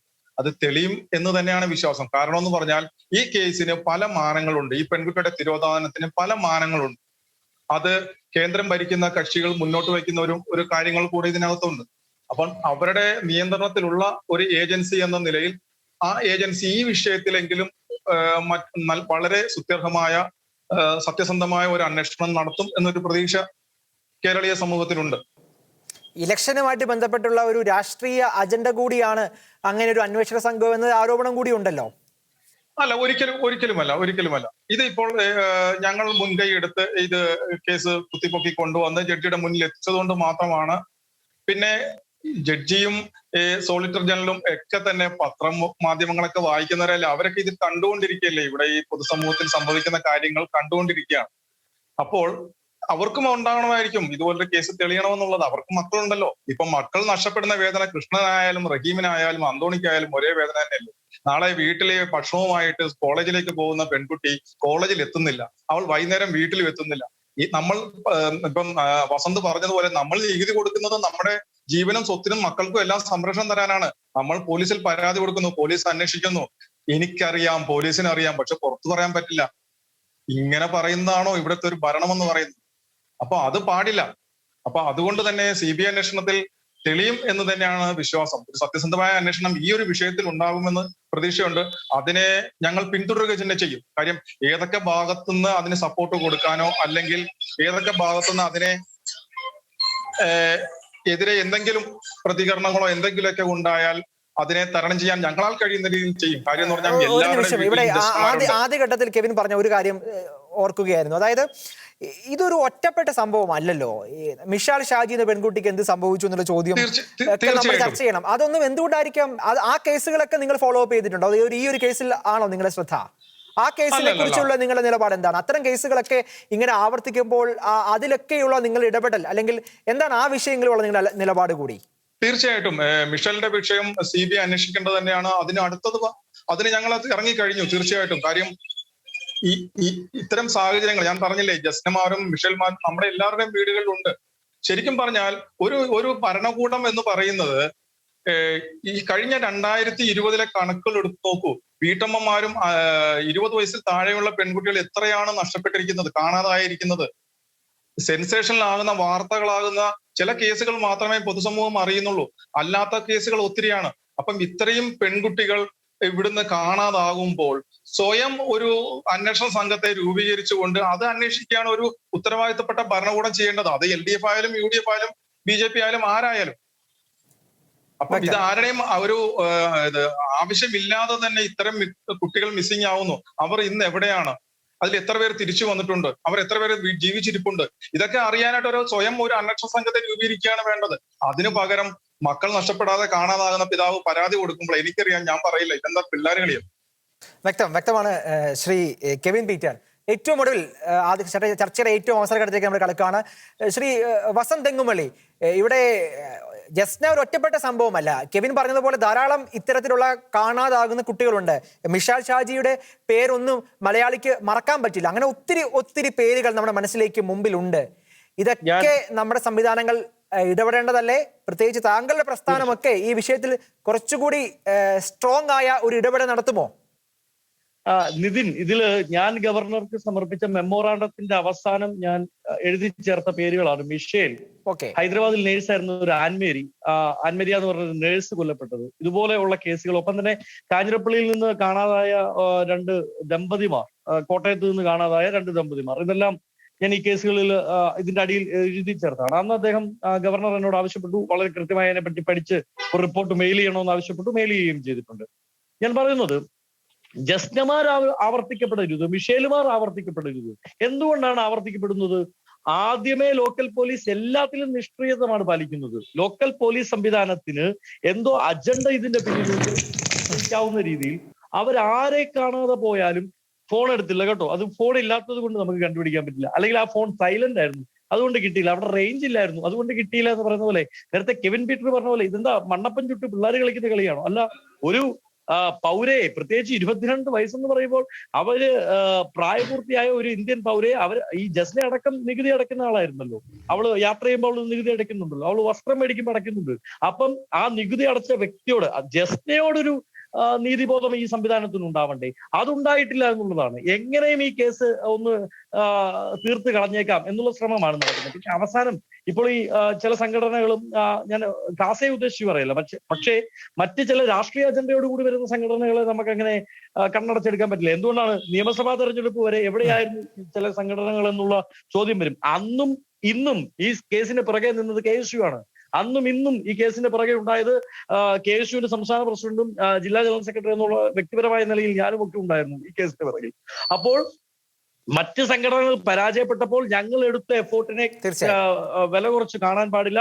മിഷേലുമാർ ആവർത്തിക്കപ്പെടരുത്, ആൻമേരിമാർ ആവർത്തിക്കപ്പെടരുത്, ജസ്നമാർ ആവർത്തിക്കപ്പെടരുത്. കൃത്യമായ അന്വേഷണം നടക്കണം. അതിന് പിന്നിൽ ഗൂഢാലോചനകൾ ഉണ്ടെങ്കിൽ, സംഘങ്ങൾ ഉണ്ടെങ്കിൽ അവർ ചിന്തിക്കപ്പെടണം. അതിന് ഒരു മതപരിവേഷവും ഒന്നും കൊടുക്കണ്ട. എല്ലാം നഷ്ടപ്പെടുന്നത്, ഏത് മതത്തിലാണെങ്കിലും നഷ്ടപ്പെടുന്നത് നമ്മുടെ മക്കളാണ്. തീർച്ചയായും. അഡ്വക്കേറ്റ് KM ആന്റണി IPS, ഏറ്റവും ഒടുവിൽ ഇങ്ങനെ ഒരു കാണാതെ പോകുന്ന ധാരാളം കേസുകൾ നമ്മുടെ നാട്ടിലുണ്ട്. ജസ്ന എന്നത് ഒരു പേരാണ്. ജസ്ന ഉൾപ്പെടെ, മിഷാൽ ഉൾപ്പെടെ ധാരാളം ആളുകൾ ഇത്തരത്തിൽ കാണാതെ പോകുന്നതൊക്കെയുണ്ട്. ഇങ്ങനൊരു പ്രശ്നം വരുമ്പോൾ ഇവിടെ പോലീസിന്റെ വീഴ്ചകൾ, ഇവിടെ ഇതിനോടകം തന്നെ നമ്മൾ ചർച്ച ചെയ്തു. അത് വീഴ്ച എന്നത് വളരെ പരസ്യമായി, വളരെ വ്യക്തമാണ് താനും. എന്നാൽ പോലീസ് മാത്രമല്ല, നാട്ടുകാര് അല്ലെങ്കിൽ കുടുംബാംഗങ്ങൾ, ഈ സംവിധാനങ്ങളൊക്കെ ചേർന്ന് നിൽക്കുന്ന ഒരു വ്യവസ്ഥിതിയിൽ മാത്രമല്ലേ അന്വേഷണങ്ങൾ കൃത്യമായ നിലയ്ക്ക് പോവുകയുള്ളൂ. ജസ്നയുടെ ഈ കേസിന്റെ വെളിച്ചത്തിൽ കൂടി നമ്മൾ സംസാരിക്കുമ്പോൾ ആരൊക്കെ ഉത്സാഹിച്ചാലാണ് ഏറ്റവും മികച്ച രീതിയിൽ ഒരു കേസ് തെളിയിക്കപ്പെടുക? ഇതിലിപ്പം ഏറ്റവും അധികമായിട്ട് നിൽക്കേണ്ടത് കുടുംബമാണ്. അതുപോലെ തന്നെ സുഹൃത്തുക്കളോ അല്ലെ അത് ജസ്റ്റിനോടൊപ്പം പഠിച്ചിരുന്ന കുട്ടികളും, അത് ഏറ്റവും അടുപ്പമുള്ള ആളുകൾ എന്ന് പറയാം. അവരാണ് ഇതിനുവേണ്ടി ഏറ്റവും കൂടുതലായിട്ട് പ്രയത്നിക്കുകയും അധ്വാനിക്കുകയും ചെയ്യേണ്ടത്. ബാക്കിയുള്ളവർക്ക് ഇതിനെ സംബന്ധിച്ചിട്ടുള്ള ഒരു തെളിവോ അല്ലെങ്കിൽ ഇതിലേക്ക് സൂചന കൊടുക്കുന്ന എന്തെങ്കിലും ഒരു വിവരമോ നൽകാൻ ഉണ്ടാവണമെന്നില്ല. കാരണം ഒരാളെപ്പറ്റി ഉള്ള വിവരങ്ങൾ സൂക്ഷ്മമായിട്ടും അയാളുമായിട്ട് അടുത്ത ബന്ധമുള്ള ആളുകൾക്കാണ്. നമുക്കറിയാം, അവസാനമായിട്ട് ഈ കുട്ടി മറ്റേ ഒരു കൂട്ടുകാരനുള്ള ആൾക്ക് അയച്ചിരിക്കുന്നത് "I am going to die" എന്നാണെന്നാണ് എനിക്ക് തോന്നുന്നത്. അങ്ങനെ ഒരു വിവരം കിട്ടുന്നുണ്ട്. അങ്ങനെയാണ് എന്ന് ഉണ്ടെങ്കിൽ ആ ഒരു മെസ്സേജിൽ ഒരുപാട് അർത്ഥങ്ങളുണ്ട്. നമ്മൾ കാണുന്നതിലും അപ്പുറത്തൊരു അർത്ഥമുണ്ട്. കാരണം അതൊരു നെഗറ്റീവ് മെസ്സേജാണ്. ഞാൻ മരിക്കാൻ പോവാണ് എന്നുള്ളത്. കാരണം എന്തുകൊണ്ട് ഇതിനെ നമ്മൾ മുഖവിലക്കെടുത്ത്, അല്ലെങ്കിൽ അന്വേഷണ ഏജൻസികൾ അതിന് പ്രാധാന്യം കൊടുത്തുകൊണ്ട് അത് ആദ്യം റൂൾ ഔട്ട് ചെയ്യണം. അങ്ങനെ സംഭവിച്ചിട്ടുണ്ടോ? അതോടൊപ്പം തന്നെ ഞാൻ ജസ്ന മരിയ ജെയിംസ്, ഞാൻ എന്ന വ്യക്തി ഇവിടെ മരിക്കുകയാണോ എന്നുള്ളതും, കാരണം ഞാൻ മറ്റൊരു വ്യക്തിയായി മാറുകയാണോ? ഇങ്ങനെയുള്ള ഒരുപാട് സങ്കീർണമായിട്ടുള്ള വിവരങ്ങൾ ഇതിനകത്ത് ഇനിയും അന്വേഷിക്കേണ്ടതായിട്ടുണ്ട്. ഇപ്പം കെവിൻ പറഞ്ഞതുപോലെ ഇതൊന്നും നമുക്ക് നിഷേധിക്കാൻ പറ്റുന്ന കാര്യങ്ങളല്ല. ഇവിടെ നടന്നുകൊണ്ടിരിക്കുന്ന ഒരുപാട് കാര്യങ്ങളുണ്ട്. അതിലേക്കെല്ലാം വെളിച്ചം വീശുന്ന രീതിയിൽ അതിലേക്ക് വെളിച്ചം വീശുന്നത്, അതോടൊപ്പം തന്നെ എന്താണ് സംഭവിച്ചിരിക്കുന്നത് എന്നുള്ളതിൻ്റെ സത്യാവസ്ഥ മനസ്സിലാക്കാനായിട്ട് നമ്മളെല്ലാവരും ആരും അതിനകത്ത് മാറി നിൽക്കാൻ പാടില്ല. ഇതിനകത്ത് രാഷ്ട്രീയമോ അല്ലെങ്കിൽ മറ്റുള്ള ആരോപണങ്ങളോ അല്ലെങ്കിൽ ആരോടെങ്കിലുള്ള വിരോധമോ പകയോ ഉള്ളതൊന്നും അല്ല നമ്മൾ ഇതിനകത്ത് ചെയ്യേണ്ടത്. ഇതാ കുട്ടി പോയതിനെ സംബന്ധിച്ചുള്ള സത്യം മനസ്സിലാക്കണം നമുക്ക്. കുട്ടി തിരിച്ചു കിട്ടുമോ, അല്ലെങ്കിൽ എവിടെയാണ് ഉള്ളത്, ഇല്ലെങ്കിൽ എന്താണ് സംഭവിച്ചതെന്നുള്ള മിനിമം ആ ഒരു വിവരമെങ്കിലും ഈ സംഭവത്തിൽ, ഈ കുട്ടിയുടെ തിരോധാനത്തിൽ എന്ത് സംഭവിച്ചു എന്നുള്ള ആ വസ്തുത അറിയാൻ എല്ലാവർക്കും ആകാംക്ഷയുണ്ട്, അതിനുള്ള അവകാശവുമുണ്ട്. അതാണ് എൻ്റെ വിശ്വാസം. അത് CBI കൊണ്ടോ അല്ലെങ്കിൽ ഏത് അന്വേഷണ ഏജൻസിയാണോ ഇനിയും വരാൻ പോണത് അവരെ കൊണ്ടോ ഇത് സാധിക്കുമെന്നുള്ളതാണ് എൻ്റെ പ്രതീക്ഷ. വ്യക്തമാണ്. ജസ്ന മരിയ ജെയിംസിന് എന്താണ് സംഭവിച്ചത് എന്നറിയാൻ കേരളം കാത്തിരിക്കുകയാണ്. മുടന്ത ന്യായങ്ങൾ പറഞ്ഞ്, അസത്യങ്ങൾ പറഞ്ഞുകൊണ്ട് ഈ അന്വേഷണത്തെ പല വിധത്തിൽ പല രീതിയിൽ പോലീസ് മുമ്പോട്ട് കൊണ്ടുപോയെങ്കിലും ഉത്തരം അവർക്ക് കണ്ടെത്താൻ സാധിച്ചില്ല എന്നത് ദുഃഖകരമായ യാഥാർത്ഥ്യമാണ്. ഇനി കേരളത്തിൻ്റെ പ്രതീക്ഷ CBIയിലാണ്.